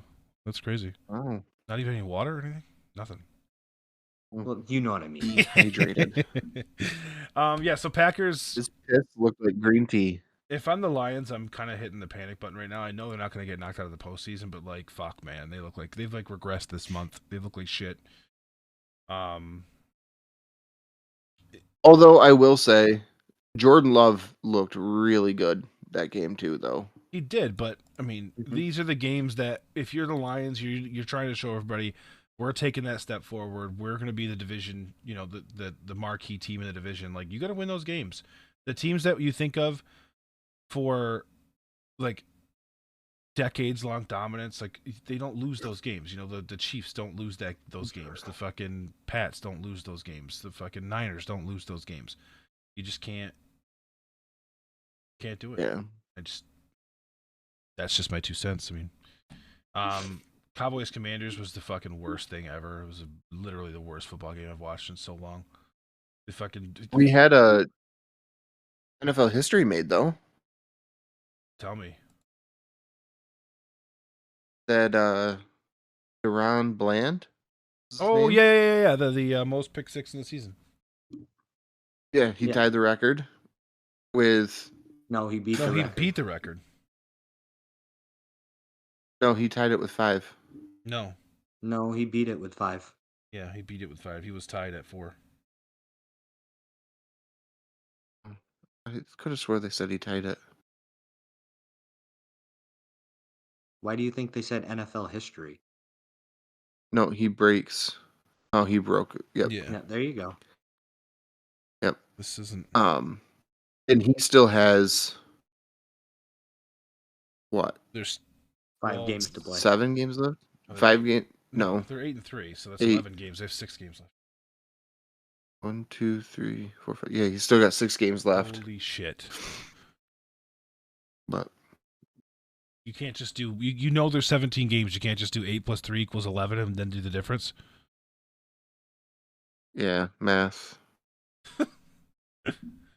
I think the fact that he's bald is like transmitting onto his brain. Yeah, it's smoothing it out. Gotta get those wrinkles in there, bud. Both of you. Gotta start reading books. Trust me, my brain's as wrinkly as a ball sack, buddy. But no, I mean, that game, I knew that game was going to be trash from the jump. And then, I'm not going to lie to you, 49ers Seahawks, I was sleeping. I was shocked by how bad the Seahawks played. I thought that that Geno was going to rally the boys, but they did not. And I mean, Brock Purdy, 209 yards, 1 touchdown, 1 pick, pretty mid performance. But Christian McCaffrey, dude, 19 carries, 114 yards, 2 touchdowns. It's just not fair. The team's so stacked. If it's not McCaffrey, it's Deebo Samuel. If it's not Deebo Samuel, it's Brandon Ayuk. Fucking stupid. And if it's none of them, then it's fucking George Kittle. Yeah. Sometimes they're so stacked that you forget they have George Kittle on the fucking team. Right. Yeah. Because there are games where he goes off for 150 fucking yards, and then there's games like this one where he had 3 for 31. Right. It doesn't matter because then McCaffrey's fucking having a day. It's fucking not fair. That team's a cheat code. God, the Jets are bad. Ugh. Mm-hmm. They're like unwatchable bad at this point. I mean, it's bad. Yeah. It is painful. I feel bad for Jets fans because, like, me as a football fan, I can't watch the Jets. So if I cared about that team, oh my God. Oh my God. Yeah. It's not brutal. Bills. And it's not even like Tua had that great of a game. No, 243, one tutty, 2 picks. Jaylen Waddle, 8 receptions, 114 yards. I'm pretty sure Tyreek had close to 100. Raheem Mostert, I mean, 2 tutties, 94 yards on 20 carries. Pretty good day. But overall, for the Dolphins, those are pretty average stats. I mean, the Jets have a good defense, so. Bills Eagles we just talked about, game of the year so far. Was just Josh Allen had an unreal day. I mean, he really was leading passer, leading rusher. I'm pretty sure the 2 quarterbacks accounted for every single touchdown in that game. So it was a dogfight. Saints and Falcons in the battle if somebody has to win the NFC South. The Saints are another team. They're like the Jets, where like they're not fun to watch. They're just boring. They ain't been the same since Breezes left. No, they haven't. I mean, they lose Breeze and Peyton. They get rid of fucking their defensive coordinator, putting bounties on quarterbacks' heads, and all of a sudden they're not fun to watch. They were more fun when they had Jameis starting. Yeah. Steelers put up 400 yards in the Bengals, win 16-10. Yep. That's the Bengals season right there. Yep. Titans. You know what? While we're here, Yeah.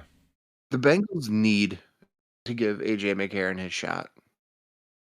All right, this man joined the league. He was Andy Dalton's backup. Yep. Almost led them to a playoff win against the Steelers back when the Steelers were actually good. Mm-hmm. If it wasn't for Vontaze Burfict destroying Antonio Brown's career and probably life and the last two remaining brain cells he had clicking together, and then Pac-Man Jones screaming and pushing away somebody who shouldn't have been on the field anyways, they win that game. Yeah. I forget about that. He goes to Buffalo, competes for the starting job, and tears his ACL. Mm-hmm. And then he's just backup after that. He went to the XFL. He won the XFL MVP this year. Now, I know it's the XFL, but the XFL is known for defenses. It's a lot of very good defensive players. Give McCarron a shot. You have Jake Browning. He's not the answer. He's not. And it doesn't matter anyways because come fucking August, none of this matters anyways because Joe Burrow's back. Hopefully. We'll see. But you have AJ McCarron who has experience. He has played in the big games. He was below average when he was originally there, but he was young and he was learning from Andy Dalton, which, don't get me wrong, the Red Rifle did a lot for the city of Cincinnati, but he wasn't that elite guy. Mm-hmm. Give the damn man his shot. Because you give him a shot, guess what? You could say, hey, he does good. You say, okay, we'll let you, you want to stay on and be our backup next year. He's going to do it. Or he probably won't. He went to the XFL so his kids could watch him play. You have the chance to revive this man's career. Because what's going to happen is if he shows up and balls out like he did in the XFL, there's teams out there that need quarterbacks. You're looking at the Jets are going to need a quarterback here in about 2 years because I don't think Rodgers has much more left in the tank. You're looking at the Panthers need a guy. The Saints need a guy. The Falcons, I don't know what their plan is with Ritter, but they need a good quarterback. The Giants need a good. Well, they got Daniel Jones. Everything. They need everything. They need everything. You're looking at teams. The Bears need a good quarterback. Let this man revive his career. Right. The Patriots need a guy. Like you have these teams that need guys. Patriots Give are going this to get man JJ his shot. McCarthy. You think so? Yeah, I think so. They're probably trying to catch lightning in a bottle again. They're going to be like, you know what? Last time we drafted a Michigan quarterback. Right. But But there's you. They need to give the guy his shot. Yeah, and they've got nothing The to lose. season's a wash. Yeah. No, they have nothing to lose. Best case scenario, they put him in and he takes him to a playoff spot. Worst case scenario, they get a top 15 draft pick. Guess what? Land us a top 15 draft pick. That's going to do nothing but help the team anyways. The team isn't going to win this year. This isn't the year. They're not going to go to the Super Bowl. They're not going to, they're not winning a playoff game. They probably aren't even making the playoffs. Give him his shot. Jake Browning isn't the answer. The man has zero experience, and with the team they have, with a decent quarterback, they can win games. But the problem is they leave their defense out on the field for too long. That's it. I mean, with Jake Browning, you're going to be 3-and-out city. So your defense is going to get worn the fuck down. Right. And then you're risking injuries. Right. There's no need. Just give the man his shot. Yeah. Absolutely. It's very frustrating because Yeah, we have a quality team. I can imagine. And obviously, You know, Jake Browning isn't the answer. if we get a guy who can throw the ball, I mean, don't get me wrong. I know the Steelers' defense is good. We lost 16-10. 19-26 for 227, 1 touchdown, 1 pick. And the running game isn't there. Joe Mixon isn't what he used to be. I hope they take that top 15 pick and use it on a good running back. But you have to give him a shot. Can I just say something about this game real quick? Yeah. This was the Steelers' first game without Matt Canada, and the first game since Matt Canada got hired that they had more than 400 yards of offense. Yeah, first time in 59 games. Mm-hmm. Which is just bananas. But also, like, that's concerning that they had 400 and whatever yards, 416. And they only scored 16 points, but who am I to judge? You know, they won the game. All that matters. Right.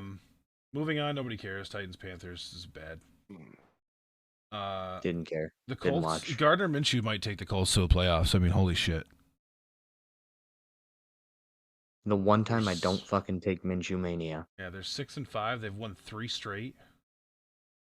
Dude, the fucking Colts are buzzing. Well, it helps he's got Jonathan Taylor back too, though. Yeah, but he's out another 2 weeks. Having a thumb procedure done. He is now. Yeah. I was gonna say he played the game. He had 91 yards. Yeah, but that doesn't matter. They have that Zach Moss. Yeah.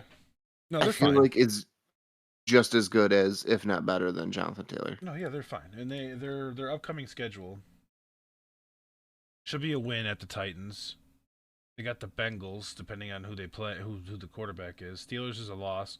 They're at the Falcons, Raiders, Texans. So I mean, they have a good chance of winning 1. Yeah, I'd say they 3, go 4. I mean, 4 more games, so they could go 10-7. 10-7. Yeah, I mean, there's no reason that they can. That's a playoff spot in the AFC. Yeah, 100%. Yeah. Speaking of not good teams, though, holy shit, the Giants Patriots game was awful. That absolute fucking snooze fest. Oh my god. We watch what, a collective 45 minutes of that game, and that was just 44 minutes too much. That was unbelievable. No, we didn't even watch it. We just listened to it. Yeah. I mean, Jesus, man. Let me just open up the fucking box score of this thunderfuck. You have Mac Jones, 12 for 21, 89 yards, 2 picks. Bailey Zappi, 9 for 14, 54 yards, a pick. 136 yards combined, 3 picks out of the New England quarterbacks. Tommy DeVito, with a quarterback rating of 103.9, goes 17 for 25 for 191 and a tutty. What the fuck? The passing Paisan is the truth, man. Jalen Hyatt had 109 receiving yards. Yeah, he did. On 5 catches. Yeah, he had 109 of the 191. Like, it was the Tommy DeVito Jalen Hyatt show. And I'm And fucking even the here show for was it. more of a short. Right. Let's, hold on. This is the play-by-play. Okay? We're going to go through these drives real quick because this is fucking bonkers. I just saw this, so yeah, New go York has a 48-yard drive. Leads to a fumble. The Patriots get the ball at the New England 26. 3 plays, 3 yards. Punt. Giants, 4 plays, 15 yards. Punt. Patriots, 9 plays, 43 yards. Punt. New York, 5 plays, 20 yards. Punt. 4 plays, 15 yards for the Patriots. This time they don't punt, though. They It's throw a an pick. interception. 4 plays, 17 yards. Go ahead and punt that one away. 3 plays for 9 yards. Guess what we're doing, boys? You're right. Punt. 3 plays for 5 yards. Punt. 12 plays for 69 yards. Interception. 6 plays for 26 yards is the touchdown for the Giants. Just to put it in perspective. And I want to say Isaiah Hodgins fucking dribbled that man. Yeah, that's cool, but their longest drive of the day was 48 yards. Their 2 scoring drives were 6 plays, 26 yards, and 7 plays, 8 yards. Which, how do you even go 7 plays for 8 yards? I'll tell you. First and 10 at the New England 32, shotgun. Saquon Barkley left guard to New England 29 for 3 yards. Tommy DeVito pass short right to Saquon Barkley for 6 yards. Matt Breida left end to New England 17 for 6 yards. Then for 4 yards, -1 yards, 6 yards, -2 yards, 42-yard field goal, good. There's penalties. It was 1st and 10, 2nd and 7, 3rd and 1, 1st and 10, 1st and 20, 2nd and 21, 3rd and 15, 4th and 17.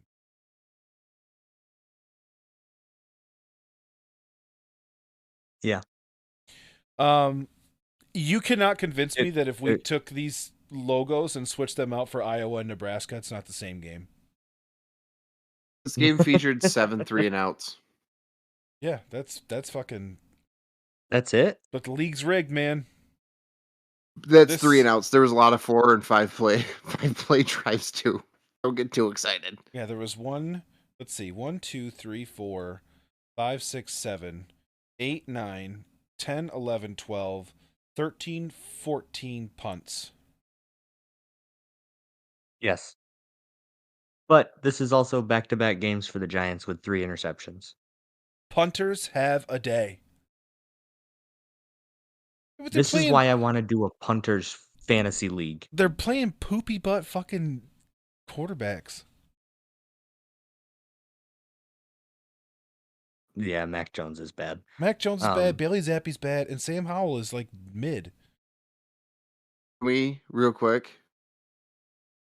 The punter for the Patriots had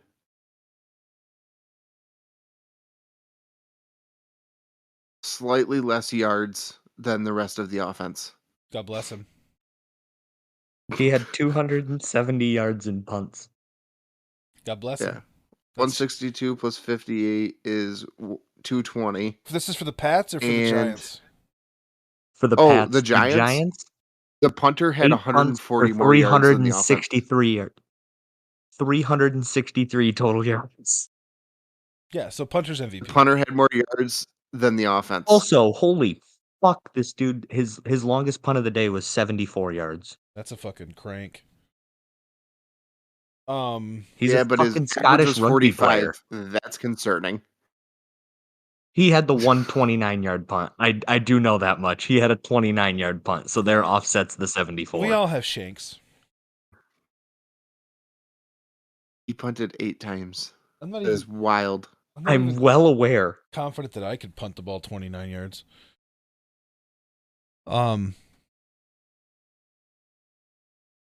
Moving on, because we literally just got into a discussion about punters. We should do a long punt competition.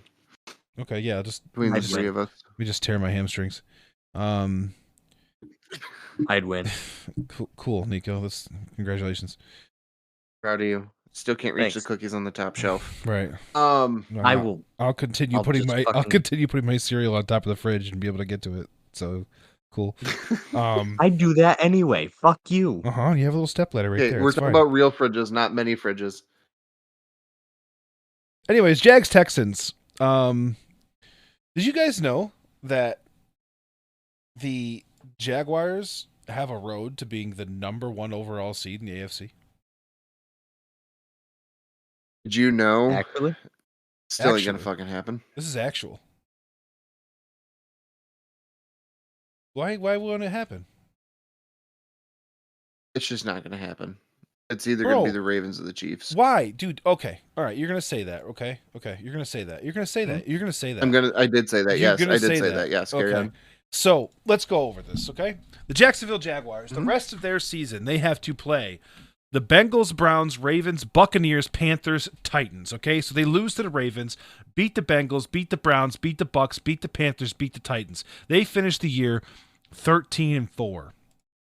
The Kansas City Chiefs have to go to Green Bay in December with Jordan Love on fire and that offense being dreadful.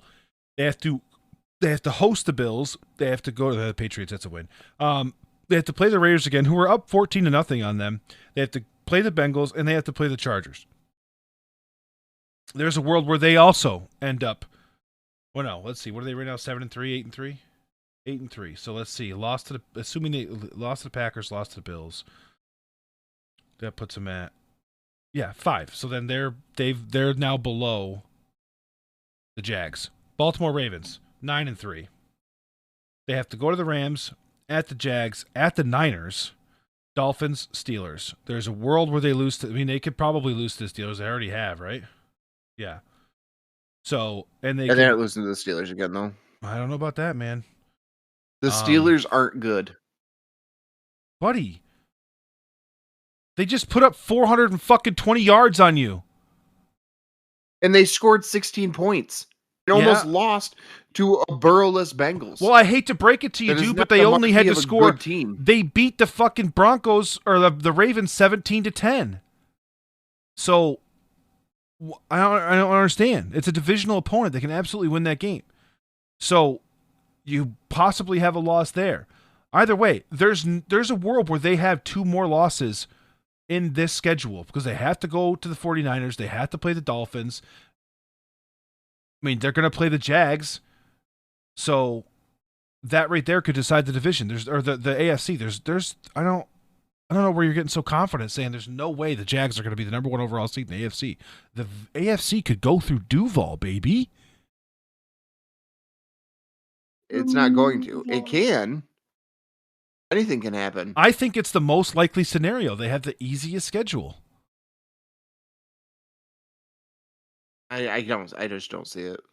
But you don't see. Prove me wrong. You don't see the Ravens and the Chiefs losing 2 more games. That's all they have to do because the Jags are only losing 3. They're only losing. They're only losing 1. They're only losing to the Ravens. They're not losing to the Bengals. They're not losing to the Browns. They're not losing to the Bucks, and they're definitely not losing to the Panthers and Titans. So they're only losing to the Ravens. So they are going to finish the year 13-4, and you do not think that the Chiefs or the Ravens could lose 2 games of their schedule left. Oh, they definitely could lose 2 games. You don't think they will? What I'm saying is, I think they will. I mean, Chiefs are definitely losing 2 games. They're not beating the Bills. I don't think they're beating the Bills because the Bills are fighting for their playoff lives, and Josh Allen has a bone to pick, and their offense just isn't good enough, and the Bills' offense is good enough, and they're probably going to lose to the. I mean, I don't know. We'll see. If they beat the Packers, then maybe because they have the 1v1 on the Jags, but. If I'm putting all my chips in the fucking table right now, I'm putting 3/4 of them on the Jags and then 1/4 of them on the Chiefs. I see the Jags losing to the Browns and the Ravens. No, they're not losing to the Browns. No chance. I think they do. There's no way. I think they do. It's just I don't see. Just given that the fucking Browns just lost to the Broncos. Okay, but we need to stop with the Broncos slander. I know we sat there and we hated on them, and I know they let up 70 points to the Dolphins, but they are on a stretch right now. You got to keep in mind, okay, so they lost by 11 to the Chiefs. Since that loss to the Chiefs, they've beaten the Packers, the Chiefs, the Bills, the Vikings, the Browns, and they play the Texans this week. I'm telling you right now, I'm taking them this week. And if they win this week, we need to start actually putting some respect on that name. I don't know what's happening in Denver. I don't know if something finally fucking clicked.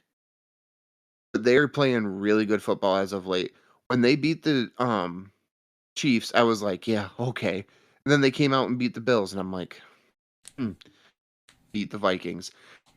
This team seems like the team that I mean, some of it's luck. I think they're getting a couple lucky bounces, Yes. but they're a lot more competent than we than our minds will let them be. I don't think so. I mean, I think that they should have lost to the Packers, they should have lost to the Bills, and they should have lost to the Vikings. Now I understand the should have thing. It's the Eagles' counterpart, but my point being, unlike the Eagles, who play their best football at the end of the game and make up for mistakes, a lot of times the Broncos aren't doing that. They're getting out to fast starts and then holding on. So I do not foresee that happening, especially when you consider the fact that they're going to be going up against teams who are now fighting for their lives. I mean, you've got the Texans who are fighting for a division. You've got the Lions who are fighting for a division. What the fuck was that? He just shit his pants again. Oh, Oh my no, god! I burped. Oh, okay. I was letting it out slowly because I was You trying got- not to like burp into the mic. But you got the Texans who are fighting for the division. You've got the Lions who are fighting for the division. And then you got a bunch of divisional battles. I mean, the Chargers. It's Chargers twice, Patriots once, Raiders once. They can be Patriots are a win. Raiders they can be are probably a loss. no. No. I do not. It's like how I'm not confident that the Eagles are going to beat the Giants twice, dude. It's just divisional games. Every year, when the Miami Dolphins were absolute dog shit, Tom Brady would waltz into Miami and get fucking beat. And we'd be like, what? Because he'd be 13-0 going into that game. It's just going to happen. Now, I definitely think that Denver is a respectable team, and they're probably going to sneak into the playoffs, which will shock everybody. But I don't think by any means we need to throw respect on the name. They still have a lot to figure out.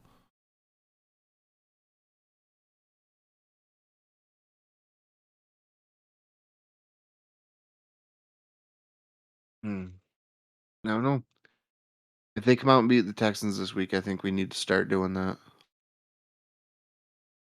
Just my opinion. Yeah, and you're allowed to have that. That's okay. Rams Cardinals. Rams took care of business and are just like not going away. They're 5-6 and they're in the hunt. Raiders get out to a 14-0 lead over the Chiefs and then do nothing with it and lose 31-17. Honestly, dude, it's so frustrating because the Chargers could have beat the Ravens. They could have. They absolutely could have. They were holding that offense to the offense didn't do anything of inspiration all night. And it's just like every time that they got a drive going, something would fucking happen. The Chargers would inevitably charge. Did you see the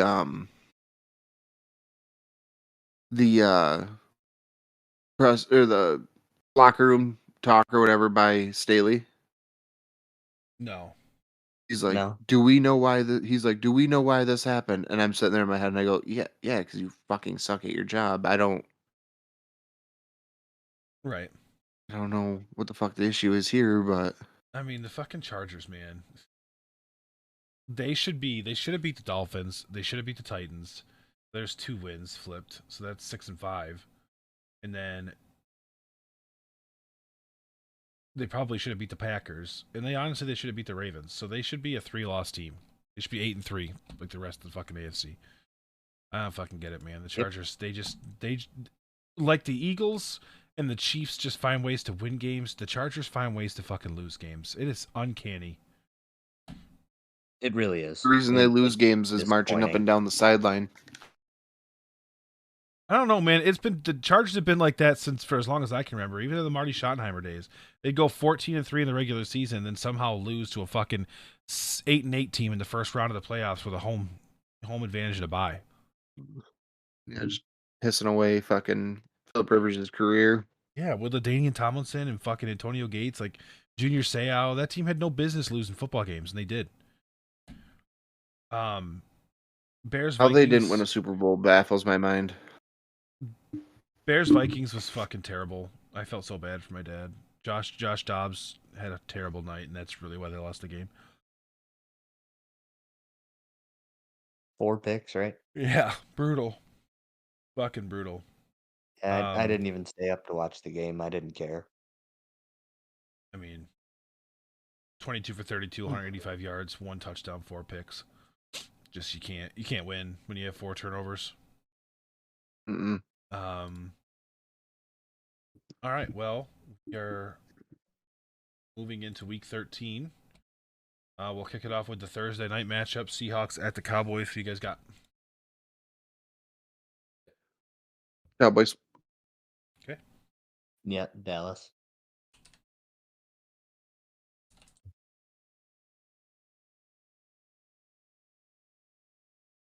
Same.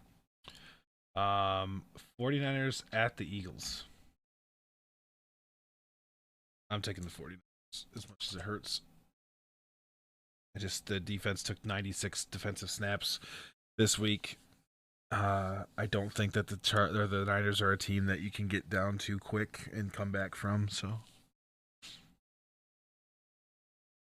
Give me the Eagles. okay,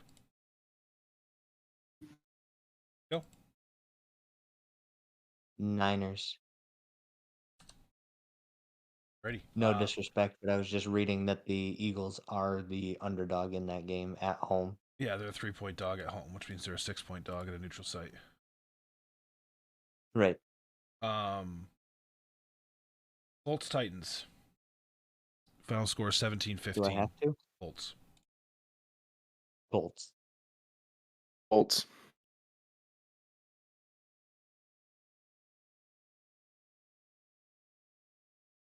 Chargers Pats. The Chargers. I'm gonna pick them, but fuck, man, if they lose this game, I might lose Nate. If they lose this game, if they lose this game and they just lost to a very bad Giants team, and the Patriots just lost to a very bad Giants team, Right. you might lose me too. Yeah. James, are you going with the Chargers or are you taking the Pats? I'm going with the Chargers. Okay. After watching last week, I will never pick the Patriots. Yeah. Lions at the Saints. I gotta assume the Lions are gonna bounce back. They're just cursed on Thanksgiving. I really hope so. Yeah. But you just don't fuck with tradition, and the Lions appreciate tradition. We gotta have those unis in the postseason. We need it. Falcons at the Jets. Like, what the fuck? Fox is gonna be so pissed. Birds.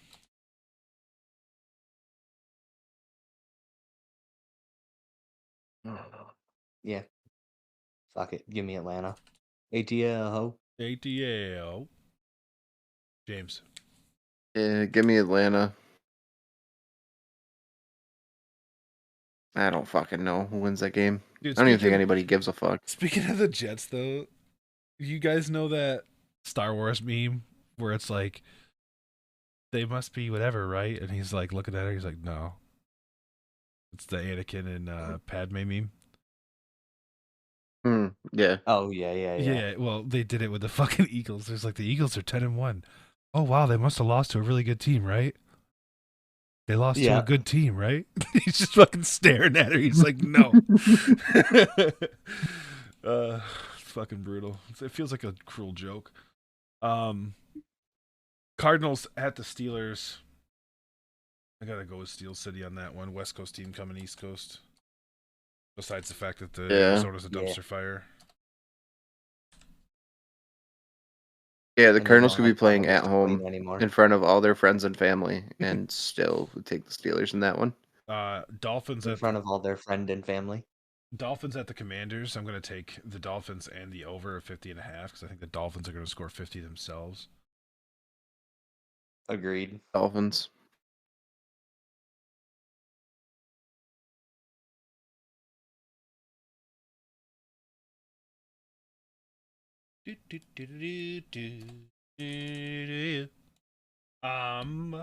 Broncos Broncos at the Texans. James already said he thinks the Broncos are going to win, so I'm going to lock that in.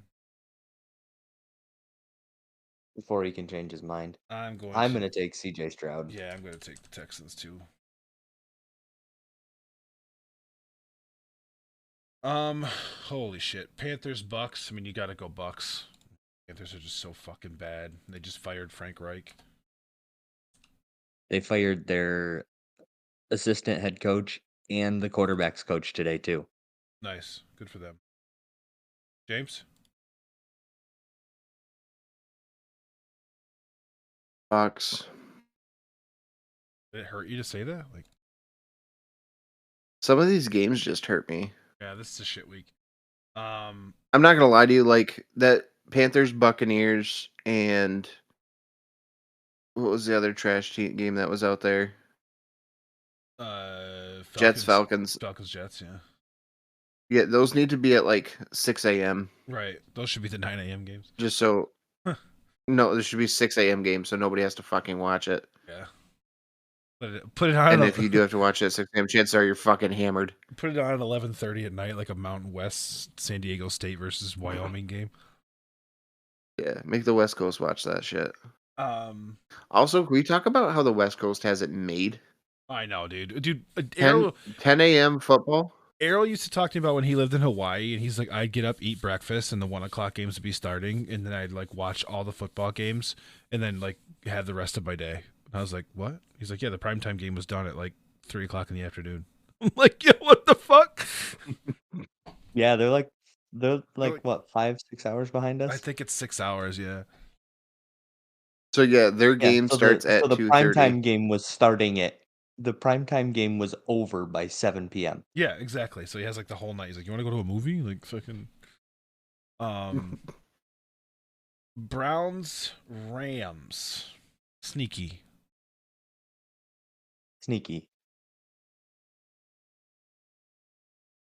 Rams favored by 3.5. So they're really Rams favored by 0.5. I'm going to say Rams. Yeah, I'm gonna go Rams just because it's a matchup of good defenses and Cleveland's offense is anemic as fuck. Yeah, it's a matchup of good defenses, and when that happens, it comes down to who has the better quarterback, and Matt Stafford is the better quarterback. So, yeah, because the Cleveland's starting a rookie, so Rams. Chiefs, Packers. Every part of my body wants to go Packers, but I feel like a 9-game lead isn't enough, so I'm not risking it. Chiefs. Are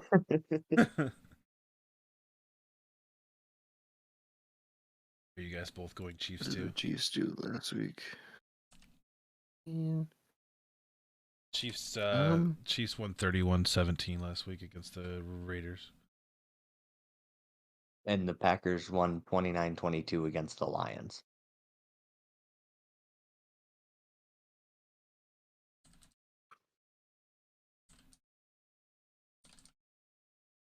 Nico, you can go ahead and pick. I'm thinking.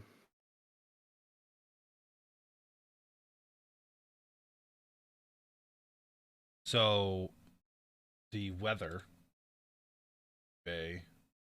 Sunday night, will be 28 degrees with a mix of rain and snow.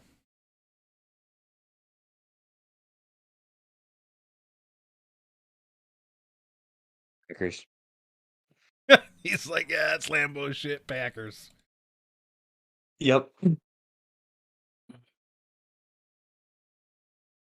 Like, go Pack, go. And then the Monday night fucking matchup, Bengals at the Jags. Jags giving 8.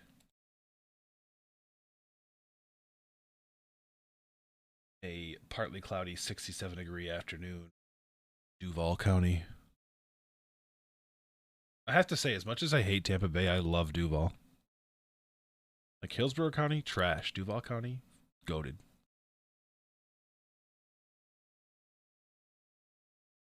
I'm gonna go Jags.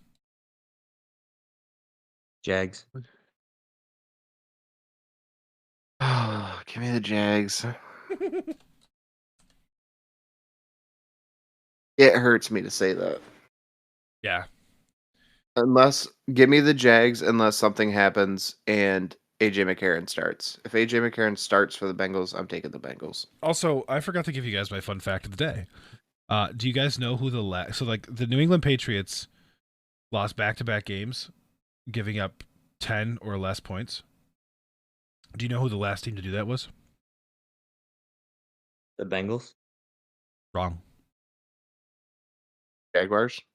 Wrong. It was the New England Patriots in 1993. There's your stat of the day. Nice. Oh, look at that. And then Dylan, baby boy, since he wants to dog it out with us for the rest of the season, he comes in this week. He's picking the Cowboys, Eagles. Oh, I fucked it up. He didn't go in the same order I did. He's going Cowboys, Chargers, Steelers, Broncos, Lions, Jets, Dolphins, Bucks, Eagles, Rams, Chiefs, Jags. Gotta figure out what that order is for. But he is different from most of us on the Jets, because none of us picked the fucking Jets. He is different from, that's it, I think. I like that Jets pick. It's ballsy. I almost pulled that trigger. I told him he was ballsy with the Eagles too, because they fucking played. They've played so much like hard football that I just think the Niners are gonna come in and just beat the fucking shit out of them. Yeah, plus there's a lot of frustration built up from last year's NFC Championship game. Right. But anyways, last week Dylan went 12-4, James went 10-6, Nico went 12-4, and I went 11-5. That brings our season total between the three of us for the caddy bet. I am 104-59, James is 94-69, and Nico is 95-68, which means we have a new loser in the clubhouse. Congratulations, James. Yeah. Back in his rightful place. Back in his rightful place. I like how you're like, I'll get my spot back, and you guys have like one different fucking pick every week. We got two this week. Do you? Colts. Yeah, he took the Eagles. I took the Niners. Yep. So there's Eagles, that one there, and then Chargers, Lions, Steelers, Fins, Broncos. It's the only two that you're different. Yep, Broncos. He took the Packers too? Yeah. No, I was took kind of waiting if you were gonna go Chiefs, I think I was gonna go Chiefs. Just to play it safe, but since you went Packers, I went Packers because I feel in my heart they're gonna win that game. All I right. just feel it. But I don't want to be wrong and lose another game. Right. All right, You know boys. what I'm saying? What did we learn?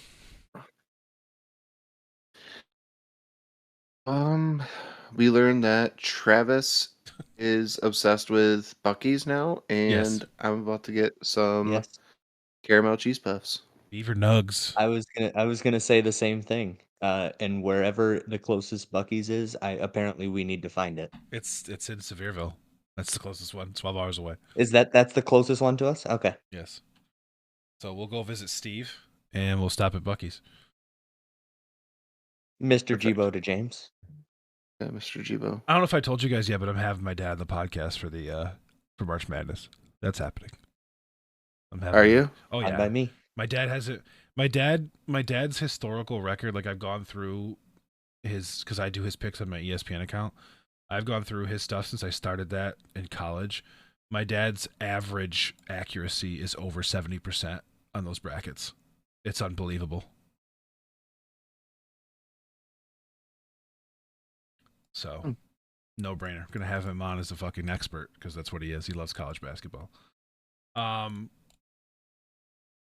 learned that James has no respect for the Jacksonville Jaguars in the county of Duval, and I want you guys to hear it here first. James doesn't like Jacksonville. Oh, what can you do? The city. Yeah. Not the team. The city.